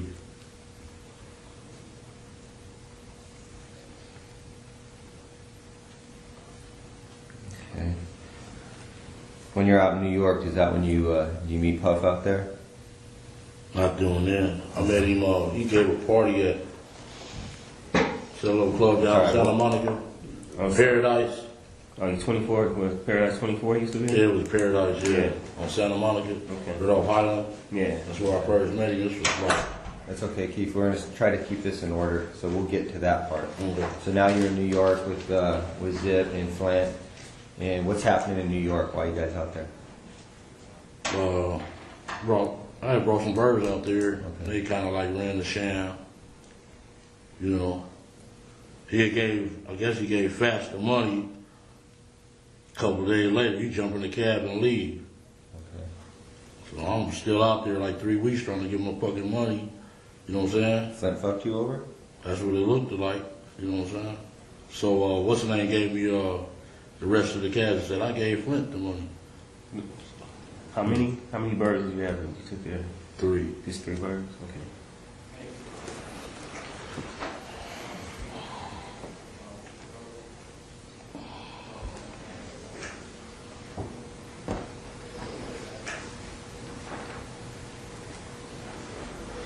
Because Zip tells you that he already gave Flint the money, Flint's boned out. Yeah. And then Zip gives you the remainder of the money? Yeah. How much was the remainder? Like 17,000. Do you know? If I can just clear something, do you know what brought Zip out here? Because he's originally from New York. Yeah. What was he out here for? He just come out and party and have fun, you know. Okay, but he ever have a house out here where he lived or anything like that you remember? No, he never took me to no house. So every time he was here, just visiting, basically. Yeah. Didn't know him to have a girl out here that he had a girl out here that he'd spend time with? Got a lot of girls. But You know I players. Yeah. Like one particular like that. So when Zip's playing baseball with Santana, it's just coincidence that he's out here. He's just out here for fun, right? You ever seen this girl before? Maybe that. Tony, I mean. Maybe Tony. They call him Tony. So I never seen her. Never? No, it is. So he didn't have no main girl. Just a bunch of girls he just flipping or whatever. Y'all just player doing each other. All right, so you're out there. You're doing some dope with Zip, and then what happens next in your guys' relationship? You come back to Compton. You're running your game out here, and how you just continue to have an ongoing relationship with Zip, or do you always have to go through Flint? Shit, if they fuck me, you think I'm gonna fuck them up? I had 300-400 birds. I'm balling. Fuck them. You know what I'm saying? So you never got paid for the 3 birds? After you got, when did you get paid for the? They gave me the 17,000, and he said Fats had the rest of the money. So I just okay, fuck you. When he come around, So you just ate it. You didn't get that money, never. yeah, just fuck it. Yeah. Then he come by 2:10 sometime. He had to be all COD, you know. No more front seats and all that. So Flint used to get a lot of this stuff from you. No, he's talking about Zip. Flint used to come. Oh. After he did that, Right. COD, but now on. Okay. Oh, okay. Yeah. But you just let that first one go, huh? He was balling back then. That was, yeah. You That's teach just a yourself, fool. That's just a You on cost of doing yourself. business, huh? Yeah, you on yourself. That's all I take it. So he would keep, Flint would keep coming to you, but he'd be COD, cash on delivery, buying birds over the years. He went to jail. Maybe we did about 2 or 3 transactions. He went to jail after that. Okay. And I was asking why the fuck you would go out to Miami and you know I got the shit here. That's what you get. Because that's what he's doing, going to Miami getting some stuff, and he got That's popped. where he got popped at. But when you brought the stuff back to New York that first time, who was that stuff for? Was it? It was for Zip. Yeah. But Flint brokered it. He kind of like the middleman. Yeah. Do you after you have your little deals with Flint? Do you end up you start doing anything with Zip, like directly with Zip, back and forth to New York? When he went to jail, Flint did. yeah, he called, say Zip snitching. So I was like, Zip snitching? And he like, yeah, man. I said, well, why the fuck your nephew was with him every day? You know what I'm saying? If that don't sound good. Maybe he trying to keep me away from him. And that's what Zip came and said, man, he just trying to keep us away, man. We can get money. You said his nephew was with him all the time? The little D and Derek. Derek and Daryl, Yeah. little brother, Wanamaker brothers. Yeah. Because what they hung out with Zip a lot. He was hanging out with Zip. When Flint was in jail, Yeah. he was making money with him, or he was just hanging with him for the bras, the girls and stuff. You know, I really wasn't getting in their business. I just handled my business, man. You know. But they was with the girls, they do the cars, all that shit. All right, so time goes on. This is through the early 90s. Flint gets popped in Miami. And then anything else significant regarding Zip and Flint? You guys just all got your drug games going on. No talk or issues with any of the, no talk or issues with anything about Tupac at those early stages? No. He was still with them Digital Underground or somebody, them other people. So he hadn't turned death row yet. No. But when Flint and Zip fell out, there wasn't no beef. Just word, he snitching, and they That's what he said. That was bullshit, so we could stay away from each other. So that was it. Yeah, that's why I said, why your nephew still hanging with him? Okay. If he's snitching, that don't look good, you know. So then you hook back up with Zip? Because you know it was bullshit? Then I did that water deal with him, with Pat Bernard. It's in the paperwork already. Okay, so you do the water deal. Was that pretty accurate, what you said regarding the water deal? That Pat Bernard. you guys fucked Patrick over? Patrick Bernard? Yeah. Did we fuck him? I didn't say we fucked him over. No, he did. I think he got his money. Okay. He didn't? Okay, he probably didn't. 15 years ago. You know, the deals that went down between them, you know?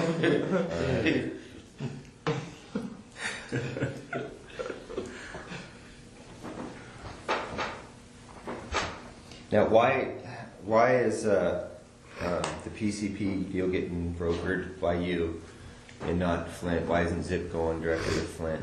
Because he was in jail. Oh, okay.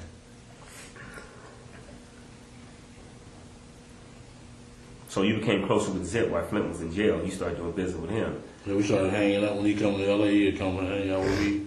We'd go partying. Y'all First like- class. And everybody was cool on Flint at that time. Like, man, because he was in jail. Whatever. And his shit don't match neither. 100 fucking keys. You get 3 years. Oh, son of a bitch. Oh, So y'all Lord. thought he was just like, he was telling, huh? Nobody want to mess with him. Man, we know in Corey, 200 keys in Columbus, Ohio, you get fucking 30 bucks. Oh, man, I got more than that on a phone call. You know what I'm saying? Who's your lawyer? That came got that time. Edie, you had some assistants. Oh, Eddie. Okay. Yeah, that shit don't add up, boy, I swear. So you and Zip keep doing deals. In between, at some time, how does Pac or Big get brought up into the situation as far as you? So we just started kicking it, and we met the boy at the, he gave a, what was that, a BET party? Who was that? For the BET award. This is like 92, 93 at the club in Santa Monica.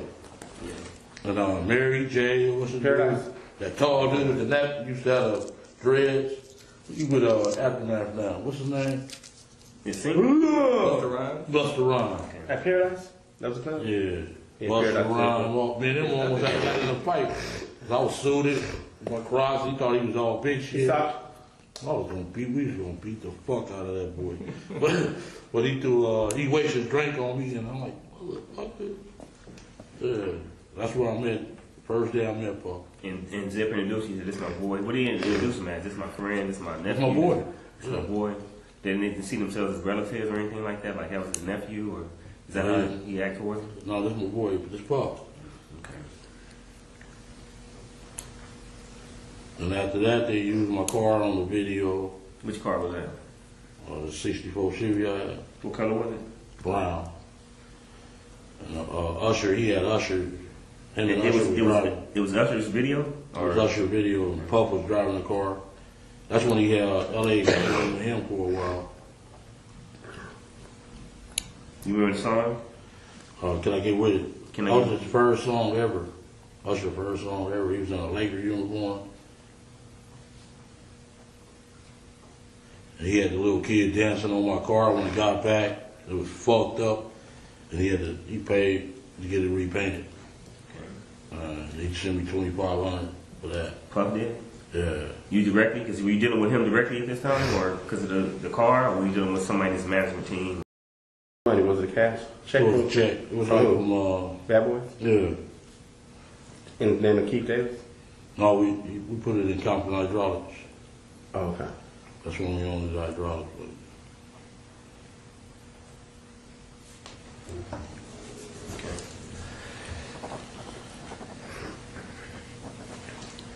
I'm sorry, what's the cat's name again, the video dude? Usher. Okay. Can I get with me? That was 92?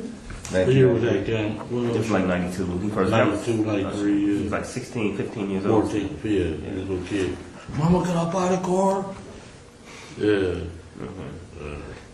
And then after that, was your relationship right with you and Zip and Puff?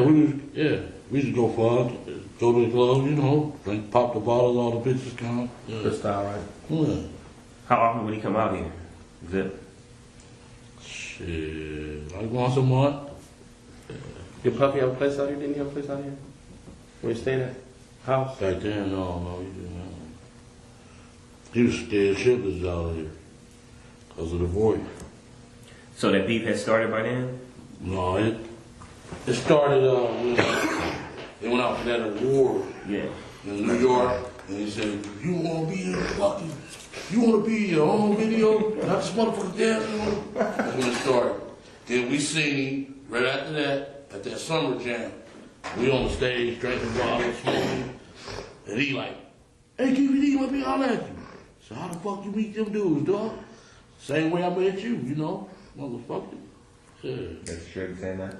Yeah, Suge asked me, how you meet them dudes? I'm like, man, same way I met you. And that was at the 95 Summer Jam, Summer Festival? 95, that's when One More Chance was out.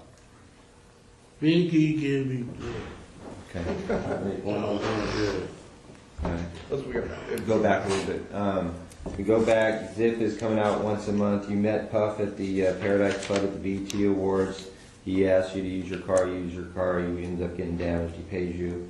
And then Zip's coming out once a month. Prior to the times when you start talking about the beef with Pac and Suge, how many times do you meet Puffy? How many times we met him before the beef game? Maybe about 3-4 times. 3-4 times, always like at a social event? Yeah. Okay. Greenbacks was mostly, that's where we started. Green Patch? Greenbacks. And on Sunset, by the loud bank. Yeah. Oh. It's a little upstairs, and just like a deli. Yeah. Oh, no, it's called, right next to the comedy store? Yeah, then there's a strip club on the other That side. deli is. Okay. So you see him at these different events out here, just kind of socialize, shoot the shit. It's nothing going on. And then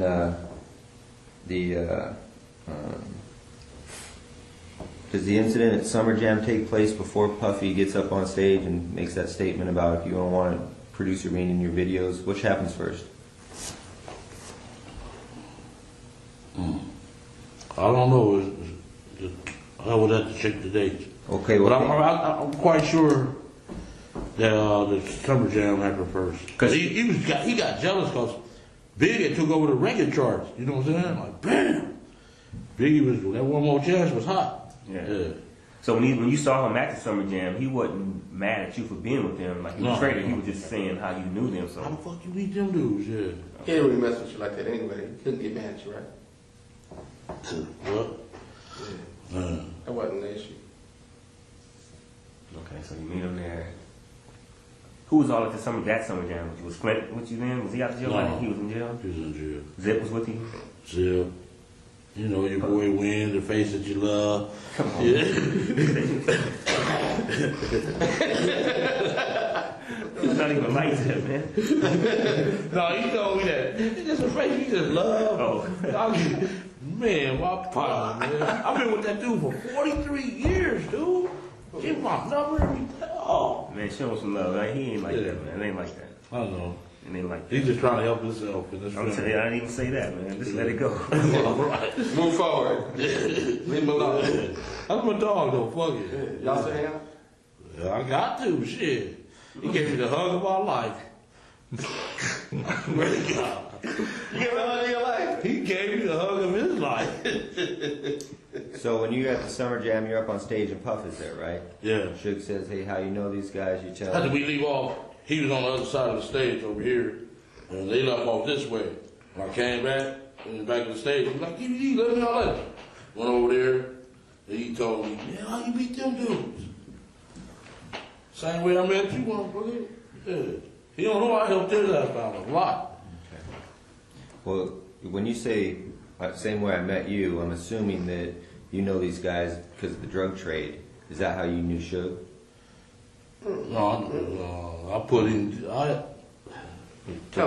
I started that music industry. I mean, that death row shit, man. With Pat?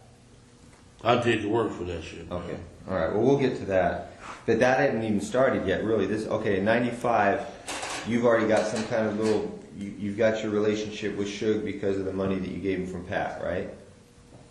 We've been knowing each other before him and Pat even met. We was little kids. Same neighborhood.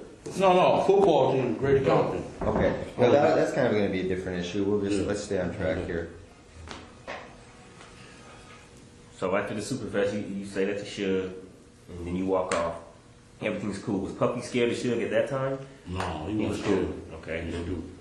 Then one day, me and Zip rolling up Greenleaf, and the phone rang, and he wanted to speak to me. Like, man, you think it's cool to come out there for our concerts? I said, why not? Why you can't come? Talking about Big Boy CEO. I'm like, man, that dude ain't nothing. Come on.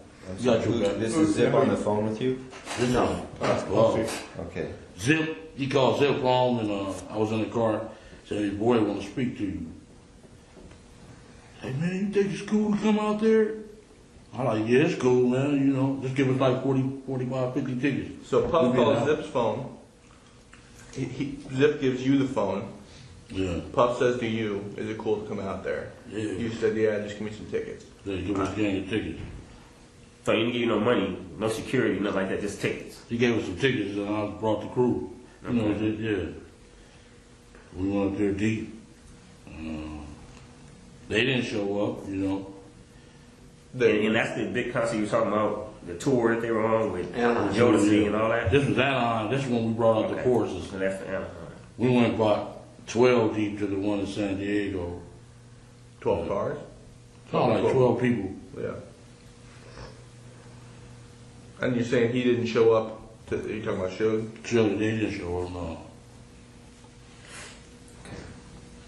So no problems at the concert. They're having a good time. Pop bottles already out here the whole time.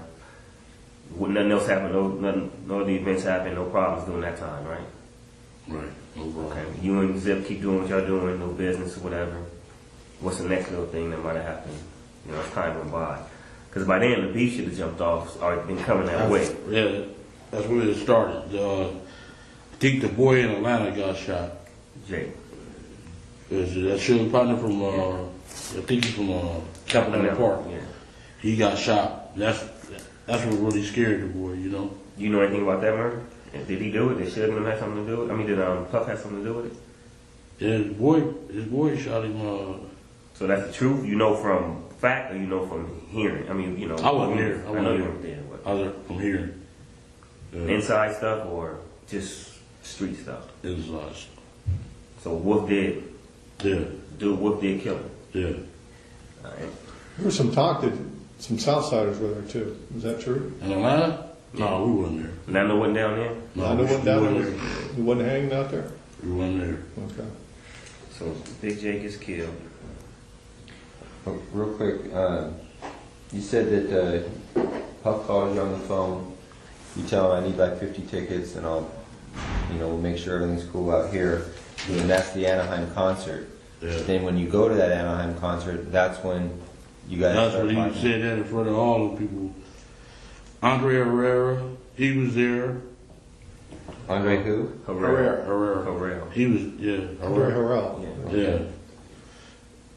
Who else was in that room with him? It was just them two. Hold on. Specifically, Andre Harrell, you.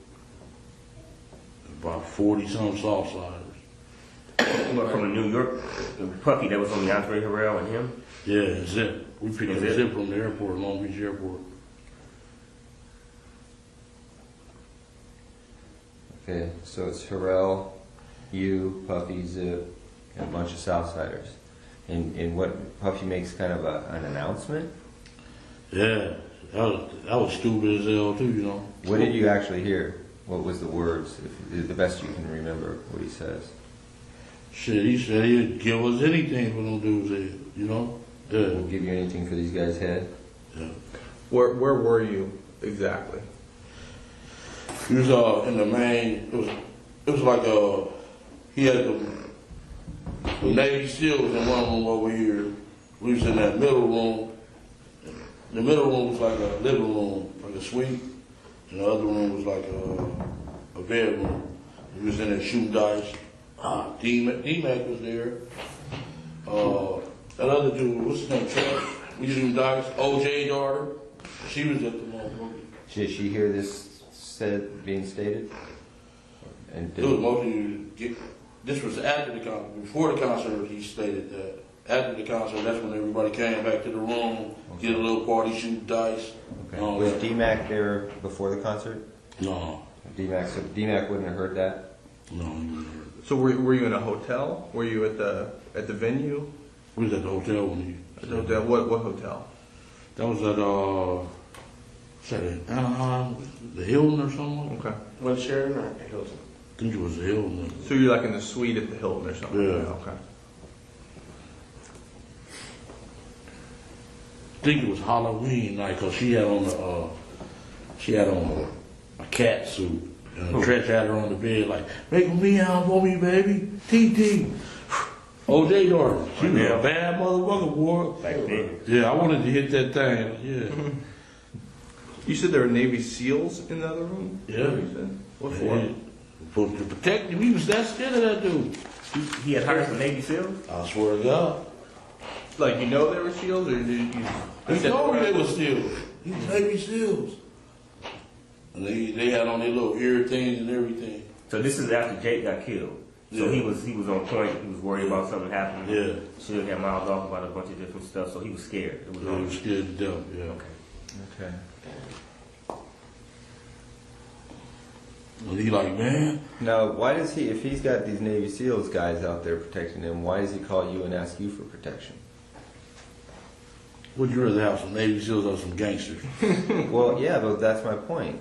I mean, if you have a choice between the two, you've got some trained gun, you know. Explain to me. Yeah. You would want the gangsters because the Bloods, they'll tear them dudes' ass up, man. Come on, man. They don't play fair. Yeah. They don't Yeah, tear their ass up, dog. I swear to God. You know they would. We would have went in there and beat them up if we would. Man, I ain't seen a lot of gangsters that can hit their target, man. But they don't know like we know, man. No, We would have went in that room They and don't told know them. like, you know, we know Navy SEAls. It'd be a bigger crew about me than 3 or 4 of them dudes. No, It'd be like The 40. Navy SEAls will kill I don't think they know like we know Navy Right, SEAls. right, They right. thinking that there's some guys with guns. They can go in there and shoot it out with them. Right. They would have wiped the floor with them, man. But anyway. All right. So he's got both. He's got his legit security, and then he's got his gangsters. Yeah. Well, let me ask you a quick question. When you guys rode, who was all with you? As far as the main crew who rode with you when y'all was, you know, with Puff, hanging out with him, or, you know, bodyguarding, whatever you want to call it. You, who else? Face the love. You went, D-Win, Corey, sometime, Lane, all of us. You know, the little crew. the whole No, crew. well, that crew that day. Who was there that day? At Anaheim. Anaheim? Everybody. Everybody. Everybody. Yeah. Whole fucking neighborhood. Give us 5 names of people who would say, "Yeah, we heard Puffy say that." You don't have to come from. They don't. Al, Corey, Win, Third Rock, all of them will tell you shit. I'm quite sure they did told y'all already.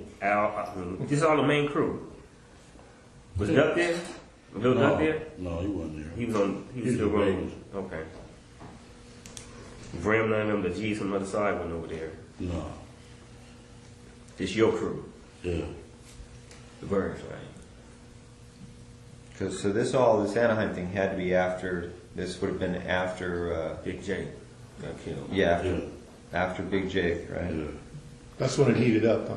After Big Jake went down in Atlanta. Yeah. But just to make something clear, you said previously, one time you went down there with 12 people. Is that different from That was in this? San Diego. Okay. San And that's Diego. after Anaheim. This is before Anaheim. Okay. Before Anaheim. So Anaheim was pretty much the last concert, big concert you guys went to, and that's when all that stuff happened. As far as Puff saying, you know, I give y'all this. Yeah. Then we went to Vegas, Vegas at the MGM. They got pictures and everything. Should Magic Johnson that gave a big party out there, and we went to that thing. Were they there? Who? Puff and them? Yeah. Okay. That We was in smoked Vegas? weed. I ain't never seen them smoke weed in the MGM like that. Like, man, y'all is crazy as hell. You know what I'm saying? They just smoke it wherever they want. Yeah. Had the thing roped off. Yeah, that was some big shot shit. I was like, boy, y'all got, because in Las Vegas, they'd take your ass to jail for a joint. You know what I'm saying? A half a Yeah, joint. I don't know. Yeah. Now, All when right. you, sorry, go ahead. Go ahead. I just wanted to get back to the schedule. Yeah, just get the timeline in order. Big Jake gets killed in Atlanta. The thing in Anaheim happens after that. What point, if you remember, is it when Puffy takes the stage and says, "Hey, if you don't want your producer," or I'm sorry, Yeah, that's Should get when the up on- beats. Yeah. when does that happen though in relation to these other events? Because we're trying to set the stage here, and it's important we get this in order. Had that already happened before Jake gets killed in Atlanta, the bodyguard? My girl got all that memorabilia. I could go look through that shit. You know what I'm saying? That was back in New York, right, when that occurred? Yeah, when he was on the stage. And really, the Wu-Tang was on their ass. They was the one dancing all in their face. You should have started a beef with them. You know what I'm saying? Paul and them was like little kids, you know, Junior Mafia. Yeah. I think it happened before, Before Jake. Yeah, before Jake. So you could see Suge getting up on stage, making fun of Puffy. Yeah. Because that was like the thing that started Or did it trigger it? everything. Before anybody got shot, That was killed, a security. lot of disrespect. Yeah, that was disrespect like fuck. I mean, 'cause that would set kind of a motion for Atlanta. That had to be before. Yeah. Alright. Okay, so right now, we just got to Anaheim. Let's go back to, you said San Diego was before Anaheim. Yeah. What happened in San Diego and how'd that develop? Zip came on the street and said the boy wants to come down there to the concert. We jumped in the Zip van and my SS and rode down there by 12 deep. Matter of fact, the Dallas Cowboys stayed in the same hotel room. Okay, let's hold on there just for Same a second. hotel. Same hotel, yeah. Okay. Same hotel, not the same room. So Zip called you or you were with him? He came on the street on Burris and we jumped in the van, went out there. Now, when he said that you guys going out there for business, like to work with Puff, or just going to have a good time? Gonna have a good time. Okay, so Zip Cameron Burris is in the van. He says, "Hey, my boy wants to come down here." Did come down to San Diego. And then from that point, when Zip tells you that, you guys leave that day, or is it? That second. Oh, yeah. okay. So it's that day you guys go to San Diego. Yeah. All right. Who drives down there with you Could drive down there with me. in the van? So I was in my own car. It was me, Lane, Big Dre, and somebody else. We jumped, and everybody else jumped in the van with him, the party van. What color was that van? Black. Is that a different one than the one in Vegas? Maybe you said he was in a van in Vegas, so it was the same one. No, he was in that black Benz in Vegas. Oh, Benz. Like Benz, so. Yeah, he said Benz. Mercedes Benz. Okay, but you did say something about a van in Vegas. We'll get back to that. But you said everybody's in a van acting like a bitch. Oh, that was it. That was a renter van. We Okay. No, it's cool. All right. So Dre, Lane, Davis, you're all in what car? You had the SS Impala. and everybody else gets in the van with Zip. Yeah. And you guys go to San Diego, and where do you guys stay?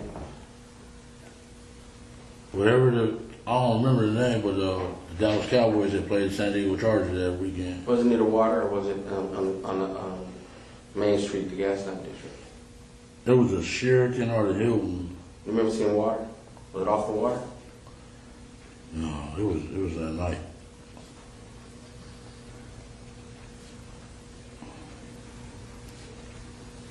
That'd be a nice place. Cowboys are staying there. Yeah, that was my team. Yeah. Fresh meat. There was a lot of girls, boy, they groupies, business. Yeah. Okay, so you and Zip and the rest of the crew down there, you run into Puffy at the hotel or at the concert? We ran into him at the concert, then we went to the hotel after the concert.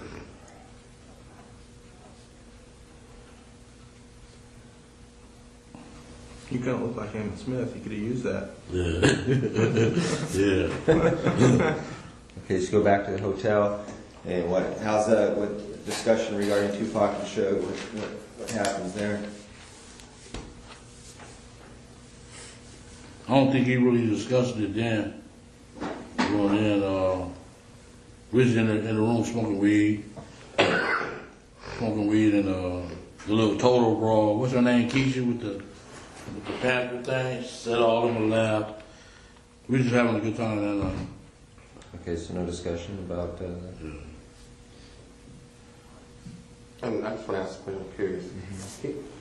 Who paid for y'all rooms when y'all was there? Like when y'all go to the hotel, y'all already had rooms for y'all? No, I don't pay for it. We had money, man. Them dudes. Oh, y'all was paying y'all stuff. So they were just getting started, really. Oh.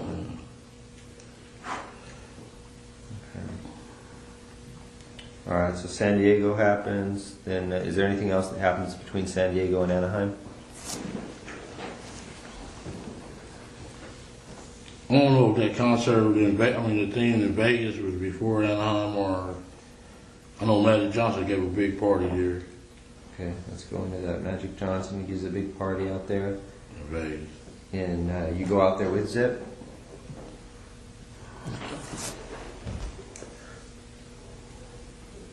We stayed in Treasure Island. That was the Holyfield and Douglas fight, was it? Was it the Holyfield Douglas fight?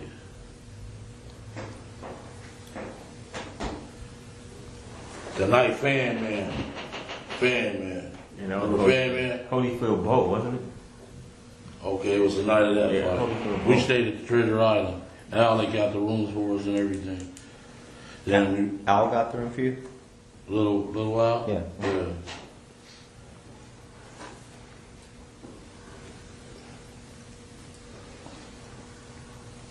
Then we went and met him at the MGM, him, Zip, and them, Biggie, all of them was there. Okay. Lance. I'm sorry. When's the first time you met Biggie?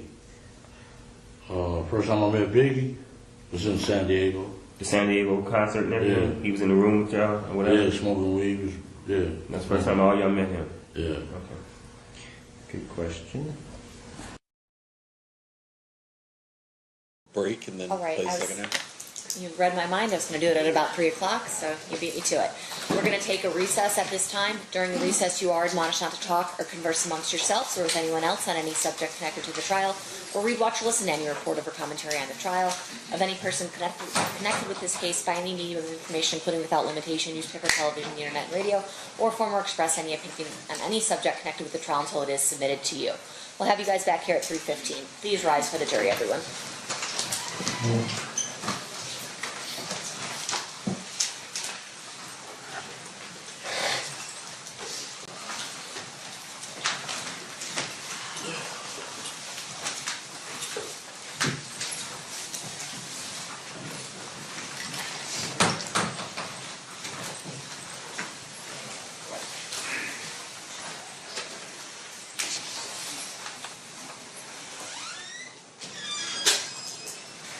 For the record, the jury has exited the room. Will be in recess. Thank you.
record. Back on record in State versus Davis, C-377-407. Anything we need to address before bringing the jury back in? Your Honor, just a quick idea of what the schedule looks like. Yeah. For the next couple days. Okay. Well, from the state or from my perspective, because I did send it out, the plan is 3:30 tomorrow? the plan is from 9 to 3:30 tomorrow. Right. And so is it just the recordings and? No, we have 3 people we have to get up tomorrow, so. Can we do this at the bench, gentlemen? Can we do this yeah, at the come bench? on up. Sorry. Yeah, you're fine.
All right, looks like we've got our scheduling issues kind of ironed out a little bit. So at this point, I think we're ready to bring in the jury unless anyone objects. No, yeah. Hearing nothing, let's bring them in. Is that for the jury?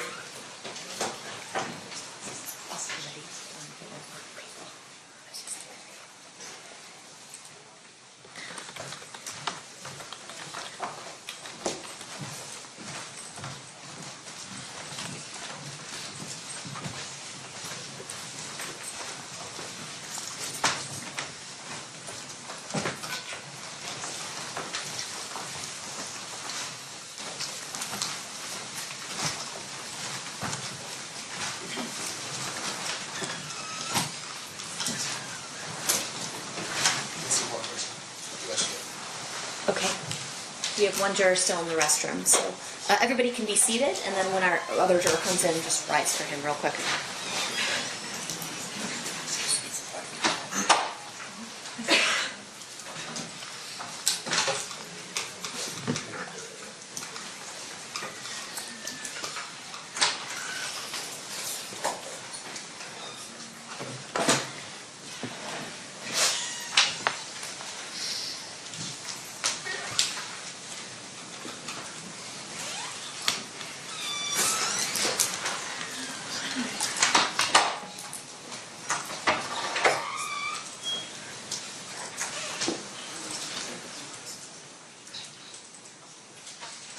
Temperature.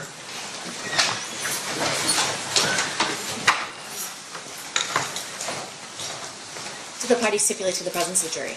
Yes, Your Honor. You may be seated.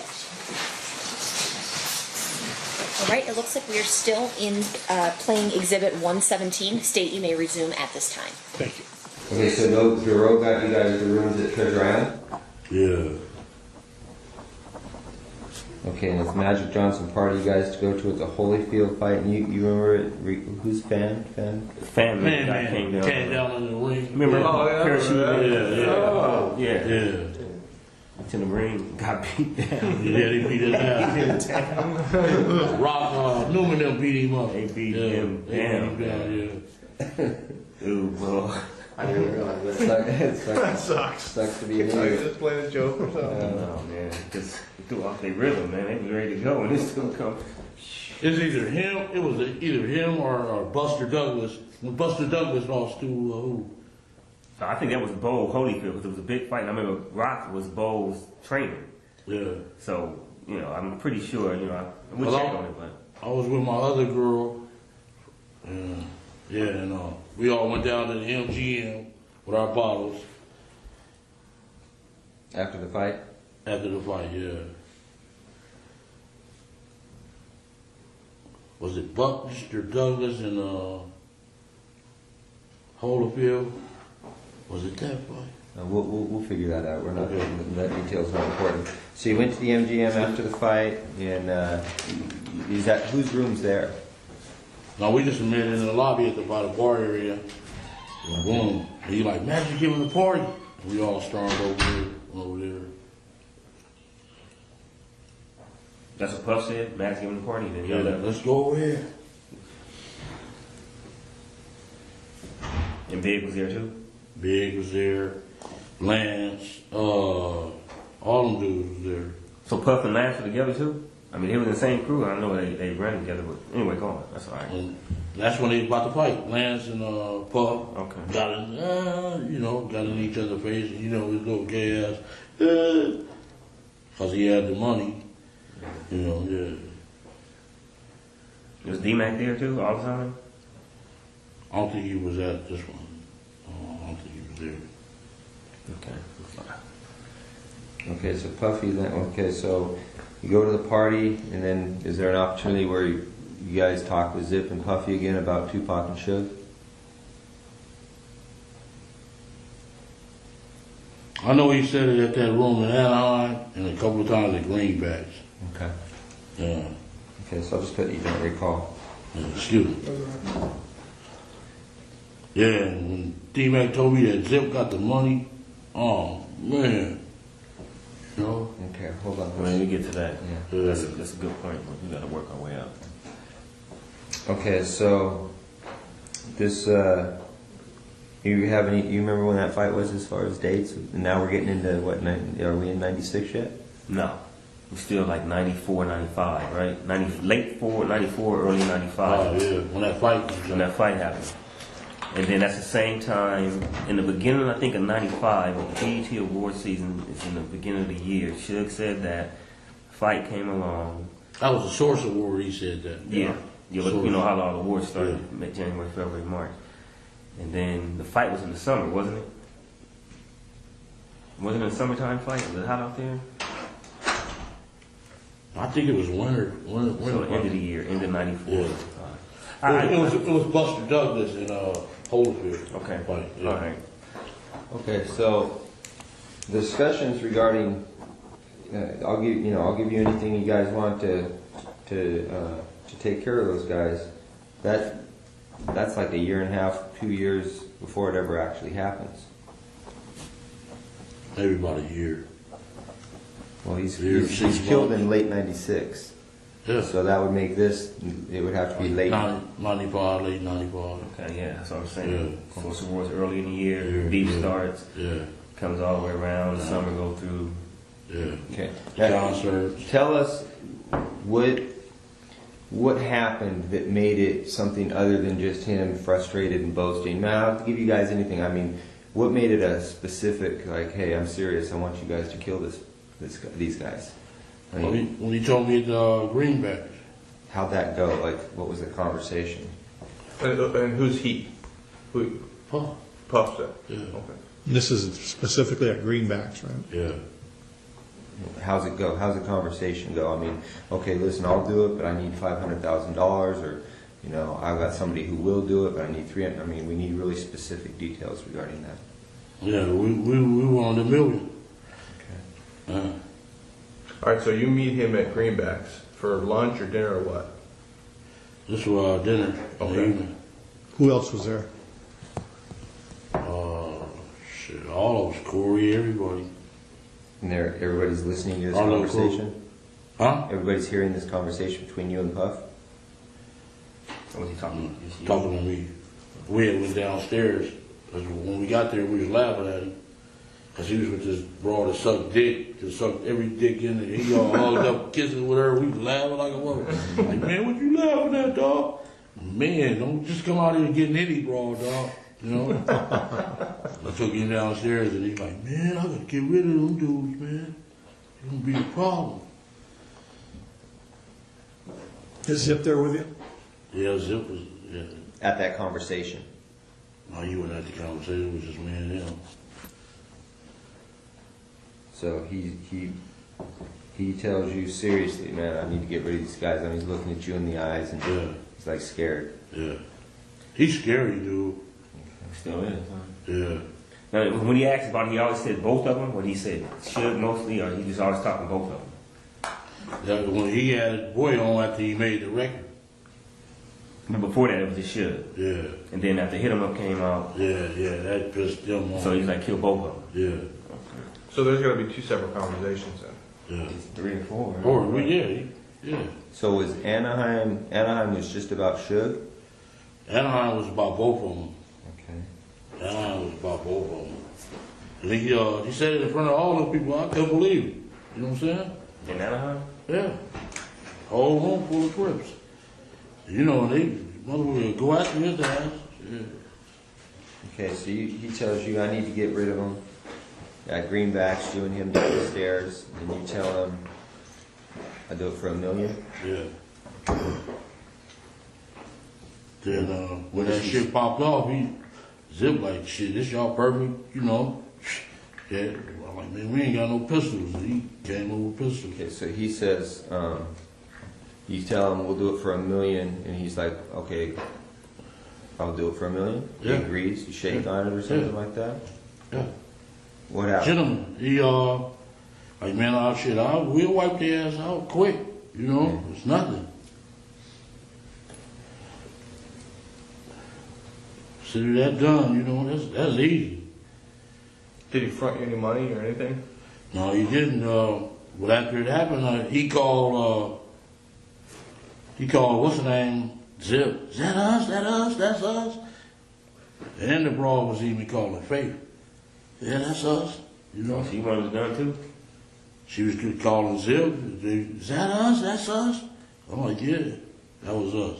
Was Keefe, I'm sorry, was Biggie ever involved in any of these conversations about hitting No. Tupac? Okay, it was always just Puff and Zip. Yeah. You think he knew about it, or he was just like, whatever, he's just doing his own thing? He was like doing his own thing. Lance kind of kept him kind of out the window. Yeah. So this is all Puffy's doing? Yeah. Puffy was scared of the dude. Period. Okay, so you guys make the deal for that, and then you guys aren't out in Vegas then with that intention. That's not why you're in No, Vegas. we've been going to the fights since Pat days, you know, the 80s.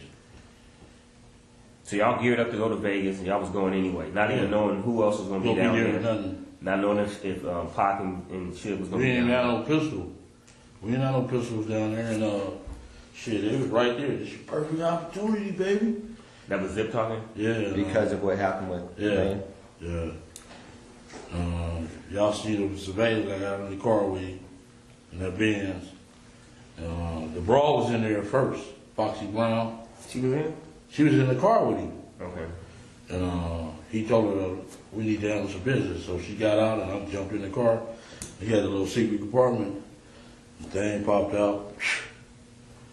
Okay, let's work up to that real quick, because that's important. Well, but there was, he said that you were there was numerous conversations, the first one taking place in Anaheim, another one at Greenbacks. Yeah. What other conversations took place where you and Puffy were talking about, doing this stuff?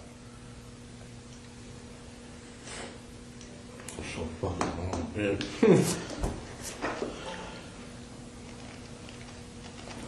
So just to jog your memory, you're down in Anaheim. Puff gets up.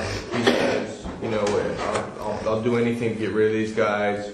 Everybody kind of, cool, that's cool, whatever. He takes it to another level. He's more serious. You meet him at Greenbacks for dinner. You guys step off to the side. He talks about, hey, how much you want? I'll give you $1 million. Yeah, we went downstairs. You say, cool. Yeah, consider it done. All right. Now, what conversations between Anaheim and that conversation, or that conversation and the incident? Any more conversations in there about getting it done? On the phone or in person, either one. Does Zip ever call you on the phone? No. I know after it happened, he kept calling, that us? Yeah, that's us, motherfucker. Yeah. Did Zip ever try to push it, like, hey, the boys still talking about, getting this done?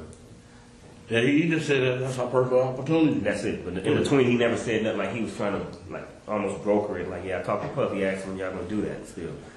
No, he didn't say that. Who brought up the amount of $1 million? Shit, he did. Puffy did? Yeah. Okay. Wasn't you? No, it wasn't me. Shit. $1 million, I'll take it. Yeah, take it for 50. You know what I'm saying? Shit.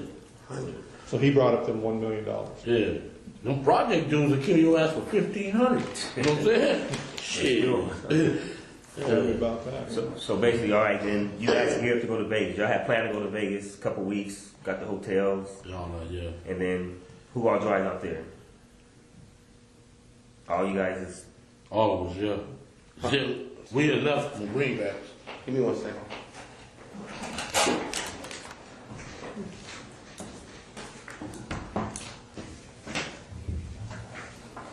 No.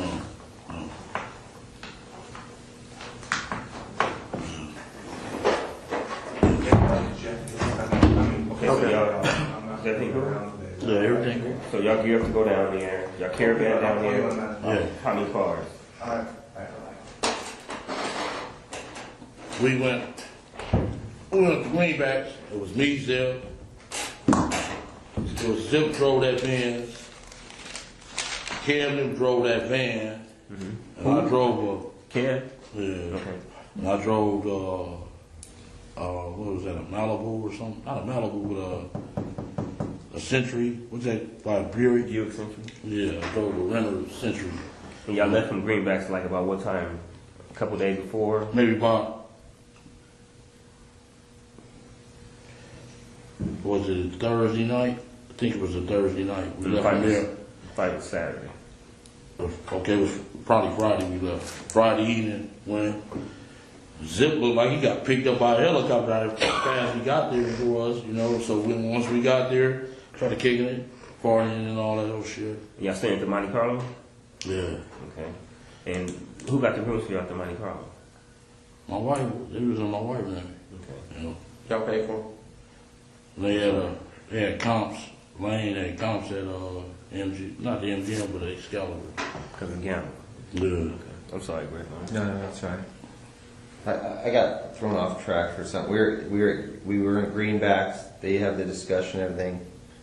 How long before you guys go to Vegas is that? I think this is another time at Greenbacks or the same time that Puffy said he, No, this is different time. That's our headquarters. Is me there. Okay. Every time they come out, we meet. So Puffy had said they agreed to the $1 million, and then that Friday before they were going to Vegas, they met at Greenbacks and Zip. They caravan from there on that Thursday, that Friday night. Okay, so there's another incident. You guys meet at Greenbacks. That's when we go to the fight in September '96. Okay. And you leave from Greenbacks to go to Vegas. Yeah. And that's when Kevin's driving the van. Corey, Detroit, the dude from Detroit, Tracy Session, Wynn, all of them was in that van. Me and my girl was in the Century. Zip rode with somebody else. Who's driving the Cadillac? Lane and them didn't come to the next day. They came on Saturday? Yeah. Like what time did they arrive on Saturday about? I know I'm getting ahead of it, but just trying to clear it up real quick. They rode about 2 or 3 o'clock. Okay. And who came with him? That whole crew was in the car, nobody else? Nobody else. Just those three? Minus the people minus you? Dre and T? Yeah. Hey, real back at Greenbacks, when you and Tuffy talked about the $1 million, you said you walked downstairs. Did he say, come meet me downstairs? Yeah, he said, come on downstairs and talk to you. Oh. And asked me, why was we laughing at him and shit like that? I said, man, don't be coming out here just getting anything, dude. Right. If you want some bras, just let us know. So he asked you to come downstairs. Did you guys talk about anything other than that specific thing? We ordered some more bottles. Then he took me, it's like a 2-part thing. It's like the deli part right there. Then you can walk back and put the bottles. And then we walk over there and talk when we were looking for the bottles. Had the bottles and shit. So you think, so in your opinion, the specific reason he asked you to come downstairs and talk to him was about that thing, not about liquor or anything? Yeah. It was about that? About Okay. that, yeah. Okay, so then another incident, you guys are at Greenbacks, you go to Vegas, Kevin drove the van, he's got those other guys with him, you're with a girlfriend, Lane and Dre and T Brown come the next day in the rented Cadillac. It wasn't rented, was that a rented Cadillac? Yeah. Get there about 2. Who rented that Cadillac? T Brown. Yeah, T Brown. His mom, right? Mother-in-law. Right. Okay. Staying at the Monte Carlo, you said your girl had him in her name or Paula? Paula. Okay. You all right? Yeah. Can I ask you a quick question? Go ahead. No, we'll get to that later. Ask it, ask it. No, that's okay. Come on, now you make us curious. Just ask. No. It was something, it's too far ahead, so I'd rather just stay intact. Like Greg is trying to write fast to get stuff down there. I don't want to get too far ahead. Okay, so you guys are out in Vegas. You're there the night before the fight. The next morning or the next afternoon, Lane and them guys show up in the rented Cadillac, and you guys are all at the MGM. You guys go to the fight. Right, so lead us through it from there. Okay, You meet Zip out there. yeah, it was Zip. We all rode together. Me, Zip, Kev, it wasn't that. He just took off. His Benz was faster than our bro. Oh, okay. And we got there. Did he stay at the same hotel as you guys? No, I think he stayed at the MGM. We like, some dudes fronted his ass off right in front of us. What happened? He's like, motherfucker, this motherfucker's a snitch. We like, what? He like, yeah. Damn. What did he say? Huh? What did he say? He didn't say nothing. He just, his eyes just got big. Then the next day, we got our tickets from the little dude named Shorty. He from 60s. Shorty from 60s. He's How did he get the tickets? For the fight? He's a scalper. He be at every fucking, anybody can get tickets. He be at every event. When I was in prison with him in Soledad back in the days, and he was a little youngster, and he started selling tickets, scalpers. When we got our tickets, woo, and our tickets was like separated. Lane went in, everybody else went in, and boom, we went to eat. We was eating, and man, they came and said, they just beat up Lane. What restaurant were you guys at? Were you at? You remember? You was in the hotel lobby? We was in the hotel, yeah, Yeah, at the MGM at a restaurant. Was it a cafe up there or something? It ain't the same. Huh? Went to eat after the fight? Yeah. How come Lane wasn't with you? Because we had, the scappers had different locations on the tickets. You couldn't get them all in one place. Yeah. So you got separated. He went his way after the fight. Yeah. And he got caught up over there. Then. Yeah, we was ordering our food, and they like, man, Lane just got beat up. I'm like, Where was Zip at that point? Zip and them was in the lobby part where you register. That's where we ran into them. Him and Richie Rich. I heard of him before. I know. He's an older cat, right? Richie Rich? Yeah. Nah, he probably like 43. New Yorker? Yeah. Yeah. Was there a redheaded dude there?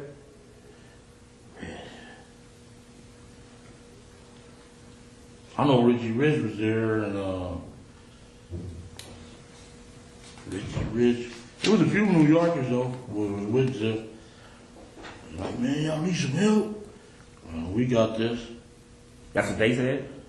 And all these other cats? Yeah. Well, how come everybody else was at the restaurant with you? Everybody knew to go to the restaurant, but Lane was on his own by the doors. Yeah. Well, why? Something's missing. Why is he at the doors and everybody else is at the restaurant? We all went. He was supposed to come to the restaurant too. He just forgot or something. They seen his motherfucking ass and beat him up. He couldn't get there. Yeah. Okay. But on the surveillance, it seems like he's standing there He's waiting. hanging out. He's hanging out. Like he wasn't on his way nowhere, walking. Y'all seen us at the restaurant? Well, yeah, they got video cameras all over them. But him, he wasn't. He was. Y'all seen me? He's like posted up. It looked like he was looking at them when they walked by. Yeah. Well, like he was waiting for him, you think? I mean, I don't know. Well, he wasn't waiting for him. That's what we're asking you. A lot of this, You know, we be after the girls, man. Yeah, but it seems like so you guys get your tickets from Shorty, you give them out. All right, we can't sit together, so let's all meet at this restaurant afterwards. All right, Yeah. everybody bolts after the fight. Everybody comes back to the restaurant except Lane. Lane's standing by the Yeah. doors. Why is Lane standing by the doors and everybody else is on board, knowing to go to the restaurant? I don't know what his thoughts was. Okay. Okay. But before that, before the fight, before Lando had, the beat down or whatever you want to call it, no beef with nobody as far as them. Did you guys even see Suge and them at all? Yes. Didn't see them, didn't nothing? Yes. Nobody said they here, them dudes here, nothing like that? Nothing. And then, okay. See, it would seem to me that Lane may be working his way over to the restaurant where he's trying to find you guys, but then he sees them. He knows automatically he's going to have beef with them just because of the mall incident. Yeah. So he may be just trying to Post it up. trying to wait for you guys to pass by. I'm sorry. Yeah, he probably looking for us. Yeah, you're right. That would make some sense. Yeah. Yeah. He just got separated. Okay. So he. Y'all seen us at the restaurant? No, the film. Shit, Darren was the waiter. Y'all see me and him get I can't believe you don't remember seeing me at the house on Compton and Vegas, all that, man. I can't believe it, man. This task force has been around a long time. I can't believe you don't remember seeing me, man. I shook your hand a couple times. I'm like, what's up, man? What's up? And it's kept moving like you knew me. And I'm like, what's up, man? How you doing? But you was just KBD, so. Shady man. You sold them dope. Anyway. Y'all are motherfuckers. Y'all seen us at the restaurant too? Yeah, I just got the name of it because it's been so, like you said, it's been so long ago. But okay. Y'all see me and Zip in the Benz too? I didn't. Yeah, I don't remember seeing. I don't remember seeing it. Okay, but who was in the restaurant with you? The crew, it was me, Bubba, all of us. Kev. Was Debbie and them hanging out with y'all at that time? No. The Vegas dudes? No, they wasn't. They knew nothing about this. Nothing about this. Y'all didn't hook with them at all. Nobody, Qatar, Carol, KC, whatever his name is. None of them dudes. Y'all didn't hook up with none of them from We Vegas. seen KC down there. Okay. We didn't see Doug Carr, the other boy, Chin. Okay. Where did he go? Huh? Dave. You know, T.R. Yeah. He just got dead like 5 months ago. Victory. Okay, so Richie Rich and Zip are in the lobbies with some other New Yorkers. You guys read, blah, blah, blah. Lane gets into a fight. And then Zip and his boys are like, y'all need any help? The East Coast asked us first. And my boy. Who? And one of my Paramount, man. Oh. Really? And Oh, Anthony? Anthony Trent. Yeah. He was down there? Yeah, he asked, y'all need some help? We like, no, we good. Did Treggs hear any of the conversations between you and Puffy? Was he there for anything? Who? Treggs. And And Yeah? yeah, the one you talking about right now. No, he didn't. Did he? your Cadillac? Is that Cadillac? Yeah, the one. Yeah. Yeah. Was he there for any of the other conversations or anything The like that? Cadillac was Reed. That's true. Oh, that's Remember, yeah. The other one was. And it was the other dude that came with the other car. That's right. You know, really. He was there. We seen him earlier. He like, he jumped on lane. Ooh, what's up? Y'all need us? We like, no, we cool. Then we ran into zipping them in the lobby. The light-skinned kid that just stopped us and talked. That was him. When y'all was watching, he stopped us to talk to us.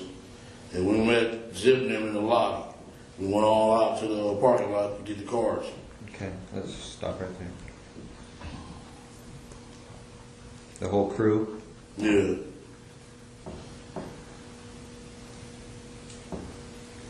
Alright, you get cars and then Zips in his Benz? Yeah. And who's in there, Foxy Brown? Yeah.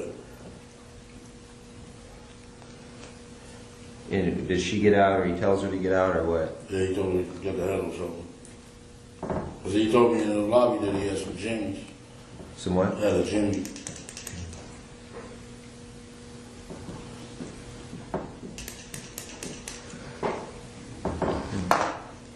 You need one? Thanks. And you get in with Foxy Brown was sitting in the front seat? Yeah, and she got out. She was wearing pink, little pink thing, and I jumped in the car. He gave me the gym. Who was Lane and all them? I'm sorry, Greg. He was waiting on the cars. So they was in the valet waiting for the cars. You had already gotten in his car. And hold on a second. Where does he get the gun from in the car? A little secret compartment. Popped up Pop up, yeah. in the armrest? Yeah. He gave it to me.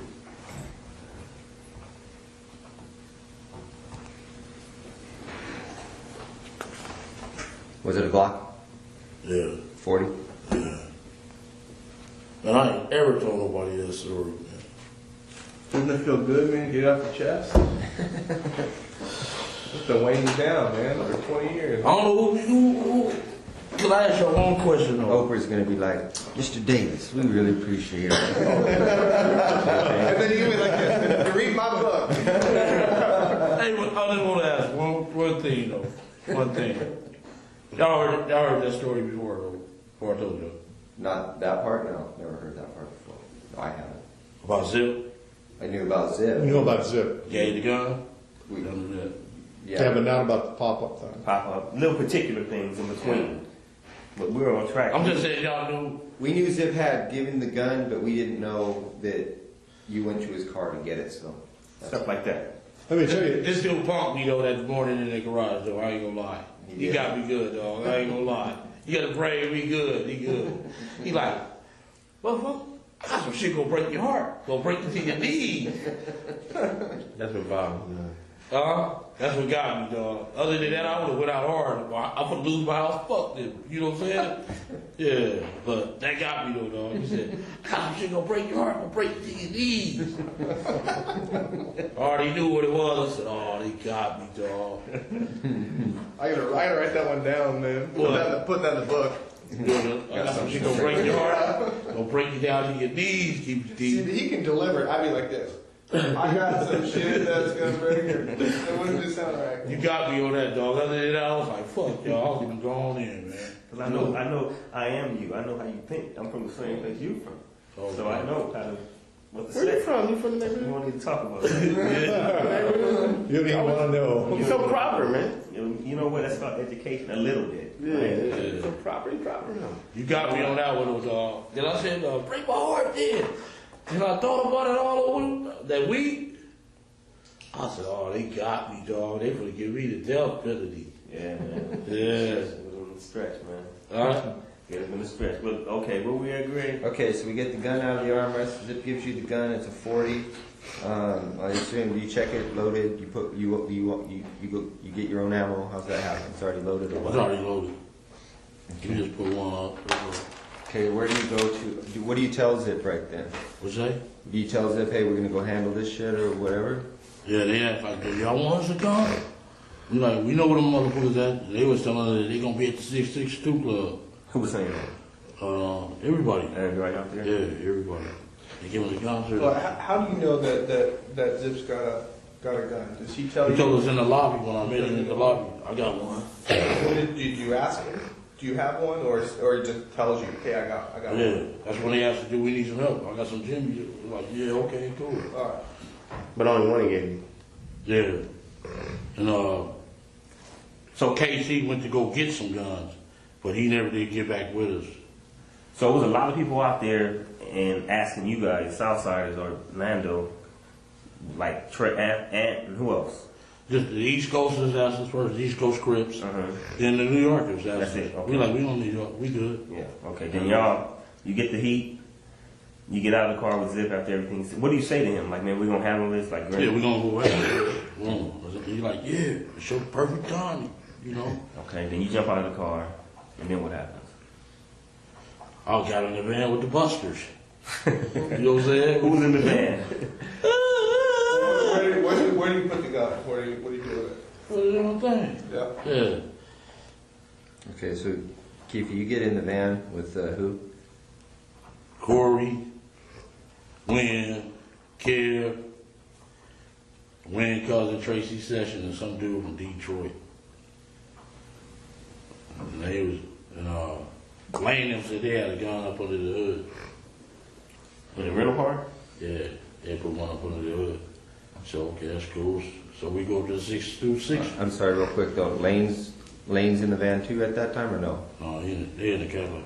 Okay, so Lane in Cadillac with T Brown and Dre. Yeah. You know who's driving in? You drove off from the hotel? T-Brown. T-Brown was driving still? Yeah. And y'all go with the van. This is 2 cars go to 662. Yeah, the van and the Cadillac. Go to 662. Yeah. I'm sorry, go on, Grant. So when you guys leave the motel after you get the gun from Zip, you guys never go back to your rooms to discuss anything or anything at all. You go from the MGM, or I'm sorry, from the MGM out on the hunt for these guys. You guys never go back. We to went drop the girls off. Me and Lane did. At what point? Before you met with Zip or after you met with Zip? Well, that's a long time. I know I gave Paula money to go gamble and Rush. I don't know what Rush. That was Lane's girlfriend, Rashid, or whatever, Yeah. Rashida? Yeah. I know I gave Paula the money to gamble on, but yeah, then we went looking for him we went Just the 2 girls that you got, that's what you're saying? You said the girls, just those 2 girls, or just a lot of girls who, were out there? Just Rashina and Paula? There was a few girls out there. Okay. With them, their whole crew? Yeah, their crew. Okay. And I gave her money to go gamble. Boom. We get in the car. We get in the fucking van. Go up to the 626 club. And Corey, they gonna kill us, dog. You know that motherfucker. Got the police killing motherfuckers and all that. Man, you crazy. And fuck, dude, I know dude since we played fucking football. He's a bitch. They got you scared. Did you get in the van in the valet area of the MGM? Yeah. Okay. Who was driving that van? You probably already answered that. It was either Kev or Corey. Okay. And when we went up to the 626 club, they didn't show up. We waited about 15, 20 minutes. They didn't show up. So it's like, let's go get some liquor. We stopped at the liquor store. I got out the van with their ass and jumped in the Cadillac. Them motherfuckers buster, they scared. Where was the liquor store at? What's that street? It's a highway. What's that piece of highway there? Las Vegas Boulevard? No, not that one. It's east of it. Oh man, Highway. what's the one that runs behind all the hotels? It went Craig. Here's a little map.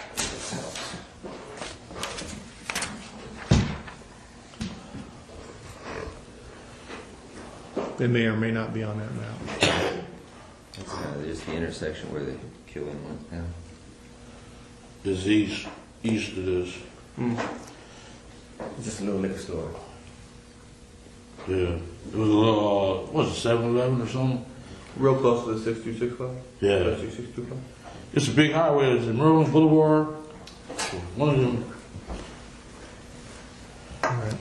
Okay, so you guys go to the liquor store, you're tired of listening to Corey whine, you jump into the Cadillac, and you what? You go to the liquor store, you get out of the van, you jump into the Cadillac with Lane and them guys, and then what? We rolled up, what was that?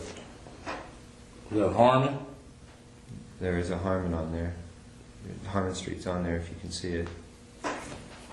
Should be a Harmon Street on there. Koval, Harmon. And where did he get shot at? On Harmon, didn't he? Mm-hmm. I think it's Flamingo and Harmon right there. Something like that. No, it's on this street in Harmon. He got shot. Yeah, Koval. We was, I think it's Merlin Parkway or something like that. Is it called that? Yeah. I think the little liquor store was right there. Then we came up Harmon, got to Las Vegas Boulevard, and shit, here they come in that BMW, a gang of cars, and brawls, Tupac. And we like, there they go. Made the U-turn. We wasn't supposed to make it. We just wanted the U-turn, and they was in the middle lane, and we just pulled up on the side, checked every car to see where they was. So what directed your attention to him was some girl shouting at Tupac? Tupac! He gave himself away. Otherwise, they would have got away. He all hanging out. You know how he do. Oh, they go down to the fish. And we ain't got him. You did a U-turn, so then you pull alongside of it. You guys are in the car. Have you already handed Lane the gun at this point, or at what point do you hand him the gun? I thought he was going to pull on my side. You know, that's my little nephew. I'm going to look out for him, you know. And he pulled on his side. So you were fitting to blast if you had to, or you were just... Yeah, if we would have been on our side, I would have blasted. Okay. So you hand the gun to the back seat. Yeah. You can hear Lane. I gave it to Dre, and Dre was like, no. And Lane's like, dude, he popped it, dude. Now, when you first talked to you a few weeks ago, you did say that Orlando was behind the driver. Is that right? No, Orlando was behind me, the passenger. Okay. Dre was behind the driver. Okay. So when you passed the gun, you passed it to Dre? Yeah. Okay. He was the closest to him. He you know. He didn't want no part of it? Yeah, he was scary. All right. I known he would be scary, but when I got out of jail, they said he was a bad motherfucker. Dre? Yeah, like, is that right? He used to feign all that shit. All that shit. Oh, what we gonna do? Could be Duke had his girlfriend like to kill him. Huh? His girlfriend killed him, didn't she? No. I think you're... No, she didn't. He just had a sinus problem. Okay. Okay, so Lane, so you guys pull up alongside. This is essentially, I think, what...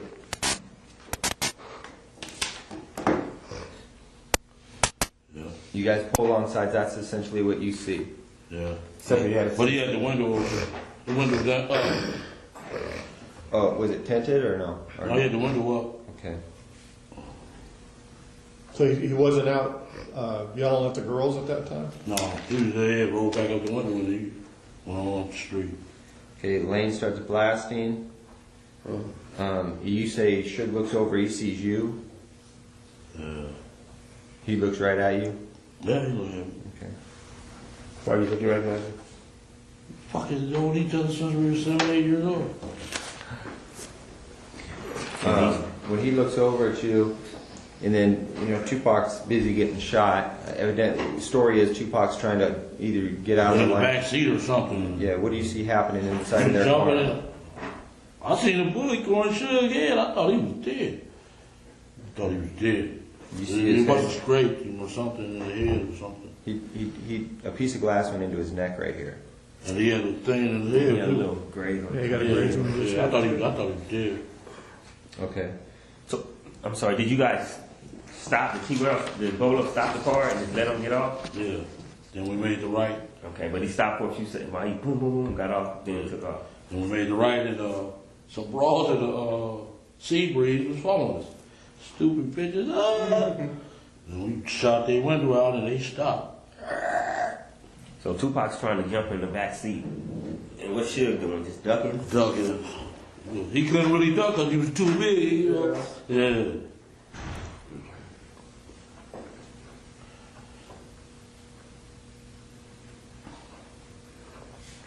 So you try to pass the gun to Dre, he says, fuck it, I don't want it, does he? And then you say, fuck it, or Orlando takes it? Yeah. Or wait, you give it to Dre and Dre gives it to Orlando. Yeah. Dre didn't want to do it. And Dre's doing like this when he shoots, when he get home? Yeah. Lean it back? Yeah. And once we got out of the car, he was acting like a bitch. Then I'm like, get a hold of yourself, bitch. Dre? Fuck, yeah. What was he saying? Oh, what we gonna do, big old, yeah. Man, shut the fuck up, bitch. What's wrong with this, you know? Well, where did you go after the shooting? Went to the Monte Carlo. Did what? Real Before we get quick. there, yeah. Okay, so the shooting goes down. He's trying to get in the back seat. Suge's ducking out the way. You guys pull off, and followed by Sebring. A sea breeze, some broads. They ain't call y'all or nothing? The broads? I don't know. Couldn't hear you. Hey, come on, man. We were talking over it. Man, we're going to be doing this so many times, man. Seabreeze. It all comes out. Lane starts blasting back on him. Yeah. So he had bullets left. Yeah. How many rounds did you say he shot in the Tupac in the car? If you had to, About 6 or 7. 6? And then how many times did he shoot at the girl? Twice. Just twice. Afterwards, when you guys are rolling, just rolling to the hotel, you go straight back to the hotel? I went and parked the car by the carriage house. By the carriage house? You dumped the car and just left it there for, I mean... We left it there. At the it's a parking lot on the opposite side of the carriage house. We left the car there and put the gun on the tire and left. On the tire, front wheel tire, back tire, what? Front tire. And then left? And left, yeah. Was there any bullet holes in the car? Because somebody said somebody shot back at you from... No, ain't nobody nothing like shot that? back. No, there was never no bullet holes in the car? Never. Okay. Which tire on the front? You're the passenger side or the Passenger side. When Orlando was shooting, was the gun all the way out of the car, or was it in the car at all? Do you remember? We got the shells out of there, dog. Did you? Yeah, we did. on your way to park the car? When you were leaving to go park the car? The next day. I'm saying. Both of them. So the next day, oh, you didn't go back the next day? We rolled back the next day. The gun was gone? The gun was on the tire when I left. The next day though? I got in my car was, well, I was in a rental car. I don't know what they did with that after that. Oh, Keith, man, you just got this gun from Zip. You don't want him implicated in the shooting. Now you've got a loose end because you put the gun out there on the street like that. Could come back to Zip because we don't know, and you don't know at this time whether it's registered to him, his people, whatever. That's kind of lame. No, that's something. Okay. He don't give a fuck about Zip. Yeah. He just No, done. at that time. No, he don't think like, you know what I'm saying? He ain't thinking like that. Well, why would you leave a gun? He's not thinking like, y'all thinking intelligent like Retired Las that. Vegas, They and you just killed, they just did a big murder with it. They're not thinking like that. You want the truth or you want me to tell you a lie? You want me to lie? No, I want the truth. Okay, we left the fucking gun on the tire, dude. That's all. That's all. That's the last time I seen the gun. That's the last time you saw Yeah, it. they don't think like that. You want me to lie? I can No. throw them We don't get us anywhere. I just can't believe you do that in Compton.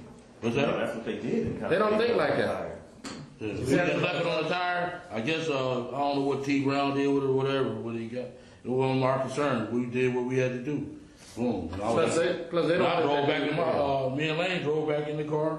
Went on home. Immediately after that? No, the next day. So what y'all do At the jail. after y'all left the gun on the tire? Where'd you guys go? We smoke weed and drink. Where? At the What? hotel? At the hotel. And party. Stay in the room? Yeah, y'all see the surveillance? I don't know. Okay, the carriage, you guys park it in that parking lot. Do you walk or does the van come by and you get in the van again? No, we walked. Okay, you walked over to the treasure or the Monte We Carlo. walked right upside that Coca-Cola place. It's a little crosswalk that goes straight to the Monte Carlo. Okay, so you guys go back to your room. And they pulled up in the ambulance while we was standing right there. Take our bullshit. You guys on the street with We on Las Vegas Boulevard at the crosswalk, and they pull up at the ambulance right next to us. with him in the car already? Pac's in the car. Tupac and Suge in the car. And y'all just walk This is close. Did they see you? He couldn't see after the ambulance because he wasn't really hurt. No, they couldn't care. see. We didn't give a fuck. We They know was what right, they I'm said. talking about the ambulance park right here. Right next to it. That shit was funny as a bubble. So you guys continue, you party at the Monte Carlo, you go someplace else that night, you go strip club or anything like that? We was at the Monte Carlo. And you all four stay together? Huh? Y'all four stay together? T Brown and T. Brown, you and Lane. Ray. All of us, yeah, we stayed together. By that time, the band had come back around. And, yeah, they came back. They came back. They met you at the They hotel? didn't even know we did it. Y'all didn't tell them nothing. Y'all just act like nothing was going on. Nothing was going Let me on. say something real quick. It's weird. I know how, like the way Greg Carney said, it's like, y'all just did this big thing, but to them, that dude's nothing. Yeah. Y'all don't care about him. They act Yeah. like, yeah. I'm- They just y'all- act like he's a yeah. big thing and nothing. They like, he's nothing. He's dead. And when we got back, the war broke out. Yeah, They come- we'll get to that. So you guys go back, you just party, drink, smoke. It's not really discussed. Nobody's making a big deal about it.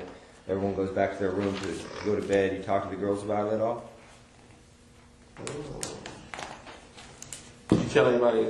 I don't know, man. I don't get down like that, man. I ain't tell nobody shit. That's like I tell my nephews them stop saying that shit. Don't be on that internet and MySpace, man. If you saying that shit, they come. Then they get that dude or make it ever 30 years later. Don't say that shit. I think someone went to the bathroom. Oh, is that what it is? Oh, no. That's strong So argument. you guys do that. Go back to the hotel. Do all the South Side. Who all was in the room afterwards? Just everybody. Corey, Kev. Corey came later. He said, you heard Tupac is dead. Like, is that right? Y'all laughed. Huh? Y'all laughed. Yeah. So he came in with the news that he brought the news that he had died. And he thought he had died. Right, yeah. They said they both shot up. Okay.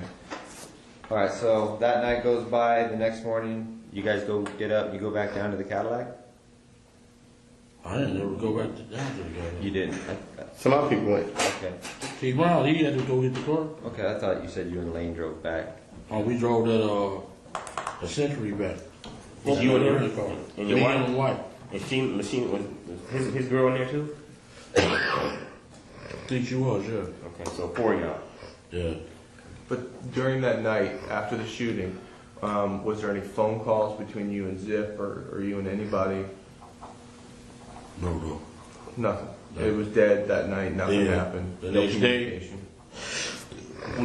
We met at that, right here on 3rd and La Brea at that hot wing place. So, Melrose? Paul was like, what up? Yeah, Melrose. all right. So you Oh, get okay. so you get up the next morning, and what happened? You turn on the news. You see he's Yeah. dead. We already knew. You already knew he was dead. Any phone calls? You call anybody? You call Zip? And, The next day, you mean? The next Yeah. day, he was like, Zip called you or you called Zip? call me. And he said, was that us? Paul kept, yeah. Then he called while we said, is that us? Yeah. Wait. So Zip called you and said, "Is that us?" Meet me at the hot wing place. I met him at the hot wing place. And, So he wait, but you said the hot wing place is here in L.A. yeah. Okay, so let's go back to Vegas. So Yeah. you're in Vegas. You wake up the next morning. Yeah. All right. You turn on the news. You see he's dead, or you knew he's dead. You get a call from Zip, right? In Vegas? Yeah, in Vegas. I'm talking about. Walk me through that morning. Who called you, or what did you do that morning? The next morning, someone called you. Whoever was in Vegas, Right. from Vegas. Yeah, we left. We got on about 10 o'clock. Then I got a call once I got back to L.A. And he said, come meet him at the hot wing place. And he said, Puff, come on down. And he told him, yeah. Okay, so let's go back to Vegas. What were you gonna do about the car? What was I going What to do? were you gonna do about the car? Or what did you know was gonna be done about the car or the gun? It wasn't my concern. You didn't care about it at all. Okay. I got my mother-in-law had rented my car. I had to worry about her car, and he had to worry about his car. Shit. And I swear, highway patrol was gonna pull his ass over, man. Y'all was Do you know if he had the gun with him still? I don't know. I know the highway patrol was on his ass for about at least 10, 15 miles. I know he was shitting bricks. You know what I'm saying? I'm like, damn. And you never know what happened to the gun. After T. Brown never talked about, No, I never knew. Okay, so you get back to LA the next day, Zip calls you, says, meet me at the hot wing place. Where at? Oh, Melrose. My Peaks. Melrose is brand. You know where Peaks is? Yeah. Place to this. All right, so you guys go over there, Zip shows up, you guys, what happens after? What's the conversation with you and Zip? He said, Puff kept on calling, was that us? That us? And he told him, yeah, it was us. Faith called him. Woo-woo. I said, we go get our little money. He said, all right, I'm going to go back out there. Woo-woo. Okay, so Puff called Zip and said, was that us? Faith called Zip and said, was that us? Would you talk to Puff too? Yeah. Yeah. Oh, when you're talking to Zip, when you're at the hot wing place talking to Zip, Puff, he Puff calls. Yeah. On Zip's phone or your phone? Oh, Zip phone. And Zip gives you the phone? Yeah. Okay. Kept on saying, was that us? And Zip was like, yeah, that's us. So everybody was happy. Yeah, man, they wanted, we needed some money, man, because y'all raided our house and took all our guns. You know what I'm saying? So that when you talk to Puff on the phone, does he ask you, was that us? Yeah. And then you say, yeah. Yeah. What's his response? He was happy as hell, shit. And did you ask him then about his money? About your money, I mean? When you gonna get paid or whatever? No, I have to say that on the phone. Zip, go get our cash. Yeah. Zipline handles that part. Yeah.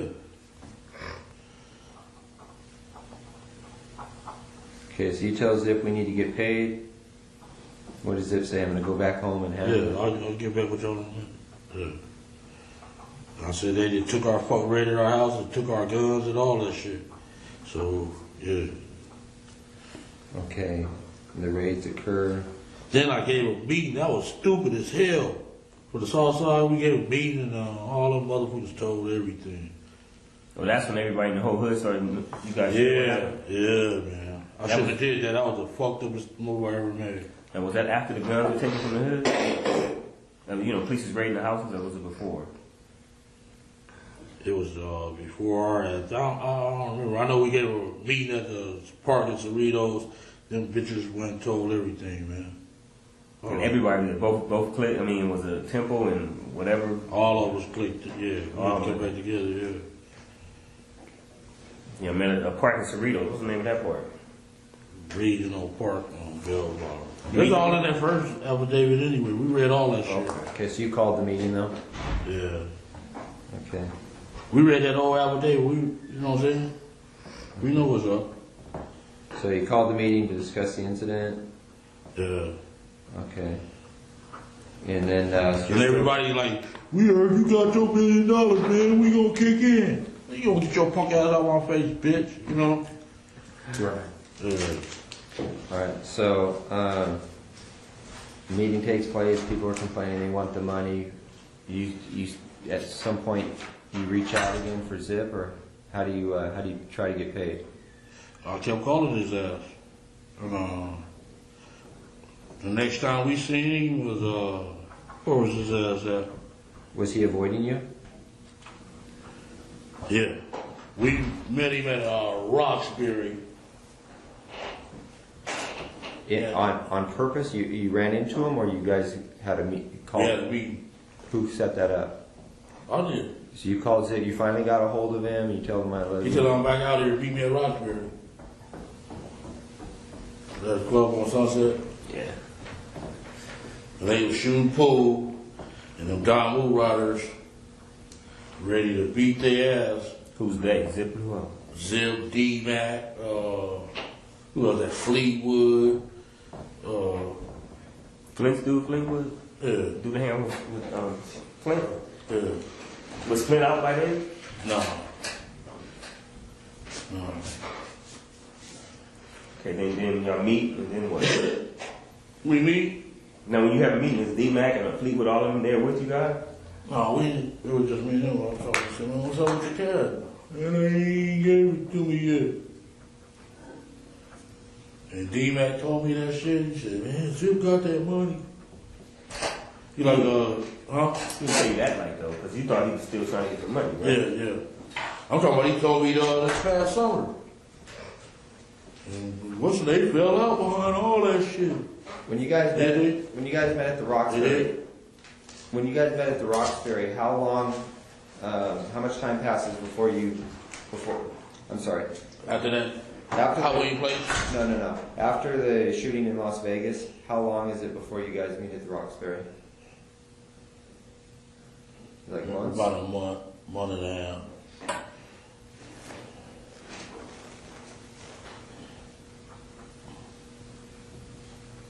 And so he tells you that Puffy hasn't paid him yet, right? Yeah. All right, and what do you tell him? That, you know, What's up? What the You fuck? know? I need money. Yeah. We need money, motherfucker. They took our guns, all that shit. We need some money. And you want to This motherfucker got millions, more than, you know. And your business shut down. You wasn't doing no business, nothing. Y'all ran like Colombian out of town, man. I mean, we did. We should have did that shit. We shouldn't even met Puffy. We should have just stayed rolling, man. You know. Y'all was on my ass since '93, though. Gave us a good run. Yeah. Okay, so you at what point do you lose touch with Zip when you just realize you're not going to get paid? At some point you realize. Once y'all got on our ass, man, that watch shit. I was on our ass, man. Okay.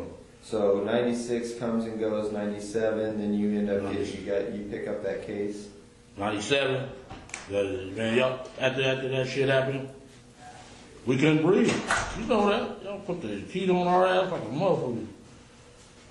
Okay. And then so you end up going to prison. Yeah. Since you've been out of prison, have you talked to Zip? Not one time. And then what about Puffy? Not one time. Okay. I tried to call him several times though. That little daddy out shit. You left messages? Hell yeah. They didn't call back. I think if he would have just gave us half the money, we, you know what I'm saying, I would stay strong like fuck it. Okay, so a couple months ago you say you run into D-Mac. And D-Mac's, he tells you. I like, man, call your boy, you know. Cause they went to Howard together or something. I like, man, call your boy. He like, man, what's his name still mad behind, what's Zip behind that shit? Zip got that money. I like, what? He like, yeah, man, dude gave Zip the money. Where'd you run into D-Mac at? What street is that? By your boy, the tall guy with the Cadillac truck. What street is that off of? Florence. The blue Cadillac truck, man. Oh. I'm at a loss. The 900 pounds. I don't know. Oh. We got a lot on our mind just like you, man. No, off of Topanga. I met him off of Topanga at the 76 station. Yeah, Cadillac truck. Anything? Is that their name? Oh, yeah. Huh? No. You know what guy I'm talking about. Dudes, Detroit Pistons. Oh, You motherfucker. Oh, out there in the valley. That's where you run into yeah. Darius. Okay. Yes, the bitch. Let me tell you what he did to me. I'm gonna tell y'all another thing I know something. Did I tell y'all? On the 40-some thousand. This motherfucker, I threw the money in the back thing. The motherfucker say, hey, let me talk to you, dog. I went over there and talked to him, and here y'all come. I said, this motherfucker, I'm up on all that shit, dog. I said, this motherfucker got my money cracked. As I was thinking about it. He said, man, let me talk to you. Man, if the police hanging out in front of your house like that, I'm like, yeah. I said, man, that sound like the Fed. He like, yeah. I like, yeah. And sure enough, here come the car from by the school, and here come the other one off of Glencoe. The car off the school threw us off. I said, oh, here come the popo. I jumped in the car, and here come that other car. Woo! Ah! Stopped right at me, man. And grabbed him, and he like, man, I got a gun. I'm like, you going to jail, dude. And he like, yeah. Dude handcuffed his ass, put him in another car, and let him go before us. I said, oh, that motherfucker snitching, man. Tell you, I'm up on all that shit, man. Y'all shit is easy, though. I swear. Yeah, they handcuffed me for it. Huh? There he go with his gun. I said, damn, what he gonna use? He need that for protection from me? That's a cold shit, boy. Well, let's get back to. Okay, you run into D-Mac in the valley a couple months, 3 months ago. Yeah, in like fall, summertime. Talking about this year? Yeah. and you tell him, hey, call your boy, call Puffy, Yeah. and he tells you, And Zip got paid. They fell out behind that old shit. Plus, Big got killed. I said, shit, I better not see his ass. okay, they fell out behind what? Behind the money. They behind Big. Big got killed 6 months later. I thought y'all had us, dog. Okay, I'm missing something. Yeah. Puffy and Zip fall out. Right? Behind him making the payments to Zip. Zip keeping the money. Zip kept the money from us, dog. And he didn't give it to them, and then Big got killed. Yeah, all that. I thought y'all had me. Y'all both had our back. How do you suppose Puffy found out that Zip didn't pay you guys? How does Puffy know? I guess he knew. Win, I guess. Win seen him a couple of times. Zip? No, he seen the boy, Puff. At one of the Snoop parties out there.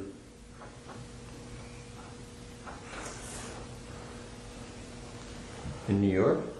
No, it was at Snoop house. Oh, in Long Beach? Claremont. His house. Yeah. They all on pictures and everything. He came. I said, man, you didn't call me. No, dog, I got you going out there. Motherfucker. I said, you get the number? You got the number? We call. Motherfucker, you know what I'm saying? Well, I would see his ass, man, give me the jewelry and everything, you know? Stupid motherfucker. Okay, so Zip doesn't pay you. Puffy's pissed off because Puffy did make the payment. You have any idea what amount of money Puffy paid? D-Mac didn't say it. Okay, so D-Mac tells you they fell out beyond that whole thing. You think that Win had probably talked to Puffy about the money at one of these Snoop Dogg parties? I said he didn't. He just gave him the number.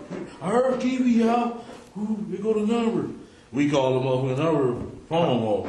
Puffy gave Win his number? Yeah. I said, you let him give you a number? That was so stupid. Why you get the jewelry? Let me all, you know what I'm saying? Collateral. Yeah. Okay. But you left a message when you get the number? What? You called and left a message? Yeah, he didn't answer. The man got about 50 phones. He throw that shit away. The phone's easy, man. All right. And what about you? You also said that Kane told you something about Zip. Yeah, he said Zip got the money. They fell out. When was that? When did Kane tell you that? When did I get out on that violation? That was 2005.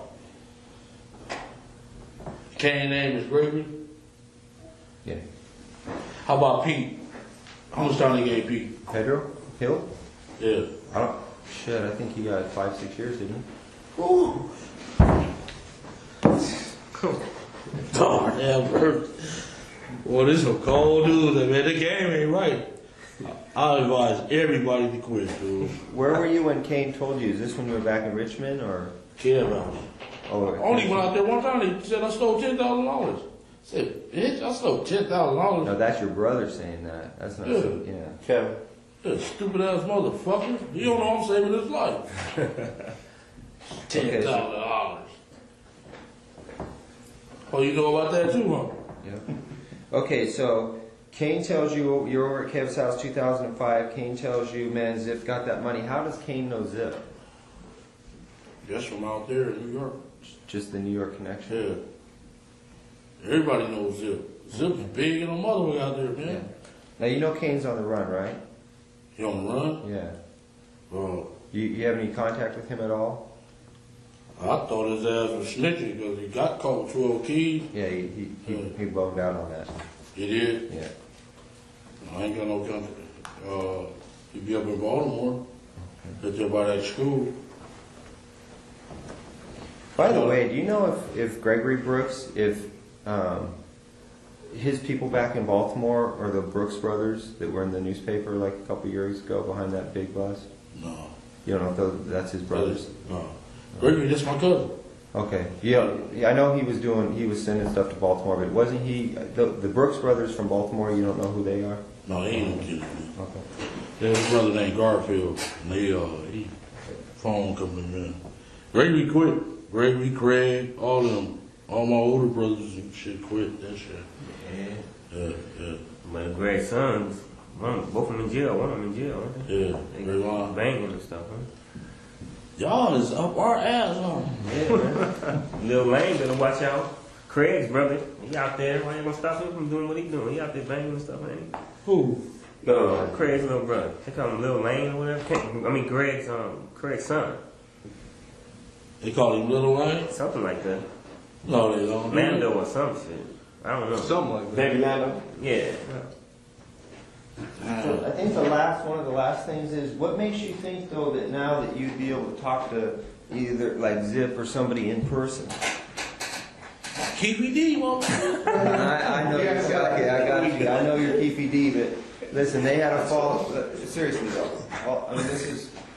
Man, I would go ask Puffy, man, I would. Hold on, let me say this. All right. Puffy's Puffy. You're KPD. Puffy's Puffy.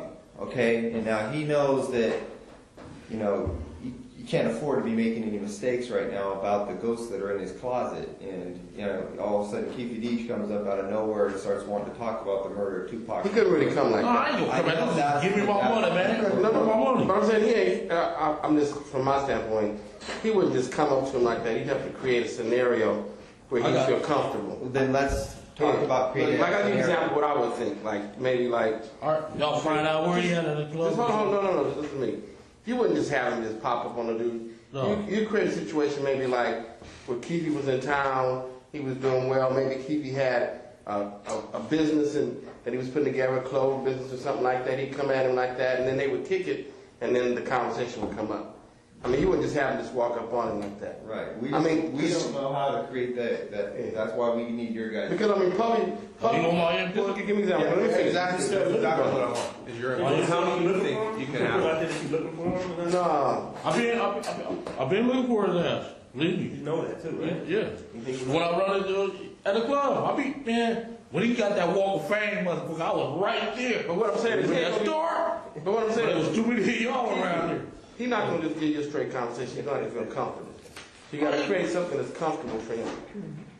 I mean, I know how you're thinking, but it's been a while. He's sophisticated. He's scared. I'm just saying maybe you have to create some type of... They know they don't want to mess with you. They don't want you coming at them wrong. He embraced it when? You know what I'm saying? Shit, my boy, you know what I'm saying? He cool like with win like that? Yeah, he gonna embrace the shit out of us.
He could be in a restaurant or something, you could come Then in. I be seeing this little commercial, I'm like, you motherfucker. You know what I'm saying? I'm king of the world. No, he got me in trouble the first time. Didn't he though? So he said, So you don't have to go to New York, you could do it here. yeah. He We're said, talking two different things. New York would be Zip. yeah. Zip's out there, and he's going to be staying out there. Yeah. I mean, he's got a club out there. He can always. Yeah, you gotta. Oh, I can go there because he like every time my folks go out there, he like Brian. He's vice president right up under Jermaine Dupree. He went out there. Him and the dude named Ramon. They went out there. Oh, y'all KBD boys. Oh, come on. He rolled out the red carpet for them. Got them drinks and everything. And they the one told me about the club. Then this other broad I was fucking. She said, got a 3-story beauty salon. Everybody, I was like, them motherfuckers is rolling. Said he got the Phantom, a Bentley and all that. Said he rolling like hell. You see any advantage to maybe starting off with just having another encounter with D-Mac? Yeah. Start off with that, and then D-Mac can put it in Puffy's ear that you kind of. I'm looking for it. All right, I'll get on it real fast. No, we'll handle that. We'll set that up. Okay. Okay, because what ends up happening is if you take control of the situation, you start making some progress we're not ready to deal with yet, then, you know. Basically, you don't have to do anything. Just take the time. Yeah, it takes time. We'll tell you when you need to be somewhere and make arrangements. All right. And, that'll put it in his ear because he do go get T-Mac every time he come out here. okay. That's his boy, yeah. Okay. All right, well then on to, I think that's a wrap for that whole entire event. These are two of the girls that Darren found. Can I ask a question real quick? Yeah. How long is our meeting going to be today? Do we have a time frame? We're out of here in 15 minutes. Oh, okay. Hey, do you know how to get a hold of DMAC right now? You're more than welcome. You can get a hold of Stay DMAC. long if you want. Knows what? Great. Yeah, Basketball player, buy weed from him every day. All right, that's cool. Tell Tommy to go buy some weed You from know him. these Barbershop girls. over on 3rd or Beverly? Ooh. I've got that DMAC. That's all girl. I've got that. You know her, right? Yeah, I know where he's at. Look at that. She's not fat. Yeah, that's the bros. What about this one here? Yeah, he can get the. That's That's the one the who's on big. the phone? How old How is you this can picture get right the here? big one, Okay, are those the two girls that were in the In the vibe club. party that night? Yeah. Okay. And what are their names? And go squeeze Right here. DJ Quick by the ball. I'm serious. He get that shit up quick. Answer the question. Yeah. So boring. Those two girls, you see What's that? their name? What are their names? Michelle and Jewel. Yeah, and those were the two girls that you talked about At the being party. in the vibe party that night and, Yeah. and getting close to Yeah. Puffy and Biggie, All is that right? All that, yeah. They was ones to set that shit up.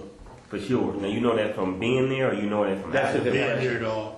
Okay. I'm not telling you, dog. Did you get any other insight on that from anybody else, or you keep ED? People We know told the you? streets, dog. So you're just saying from that alone? He said he watched They was out of place. They shouldn't have been there in the first They place. from Death Row, so Yeah, they he ain't said got no when he business seen there. it was odd. Then boom, the fire marshals come. We left Big Pete and what's the name out there, Sporty, outside the club because we didn't have enough passes. So I was going out there checking on them. Don't put that on these notes, because No, That was just a sidebar. These are different notes or something. We was down.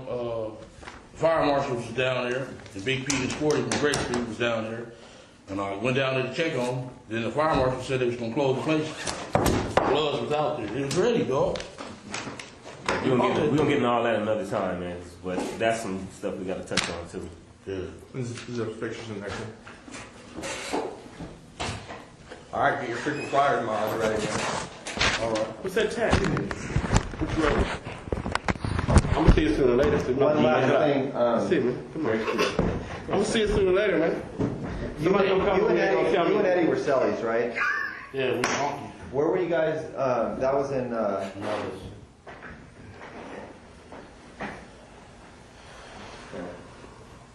What? I wanted to ask you something. Excuse me. What do you know his last name to be? Sammy Samuels. Huh? Sammy Samuels. Samuels. Sammy Samuels. Isn't that picture? Oh, okay. He asked me a question, which I find out I need to ask. I want to ask you one more thing. I know you probably been on the case in 93. Okay? Listen to this. I need to tell you. 93. George Ohio.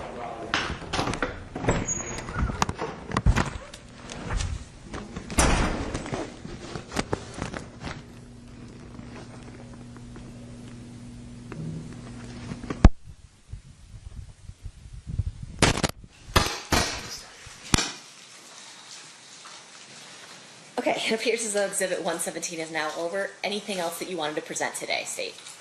No, 2009 is not as long, but I think we just give them a break now. Okay, sounds good. At this time, we will recess for the evening. We're coming back at 9 a.m. tomorrow. During this recess, you are admonished not to talk or converse amongst yourselves or with anyone else on any subject connected to the trial, or read, watch, or listen to any report or commentary on the trial of any person connected with this case by any medium of information, including without limitation, newspaper, television, the internet, and radio, or form or express any opinion on any subject connected with the trial until the case is submitted to you. We'll see you back tomorrow. Thanks, guys. Is that for adjourned?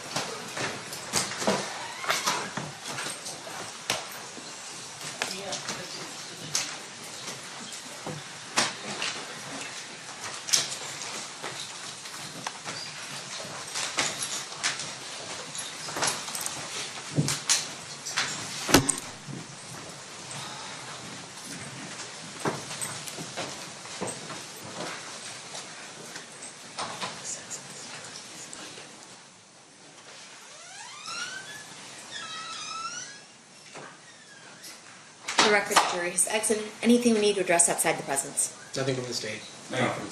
Okay, we'll be in recess. Thank you, everyone. Have a good night. Thank you.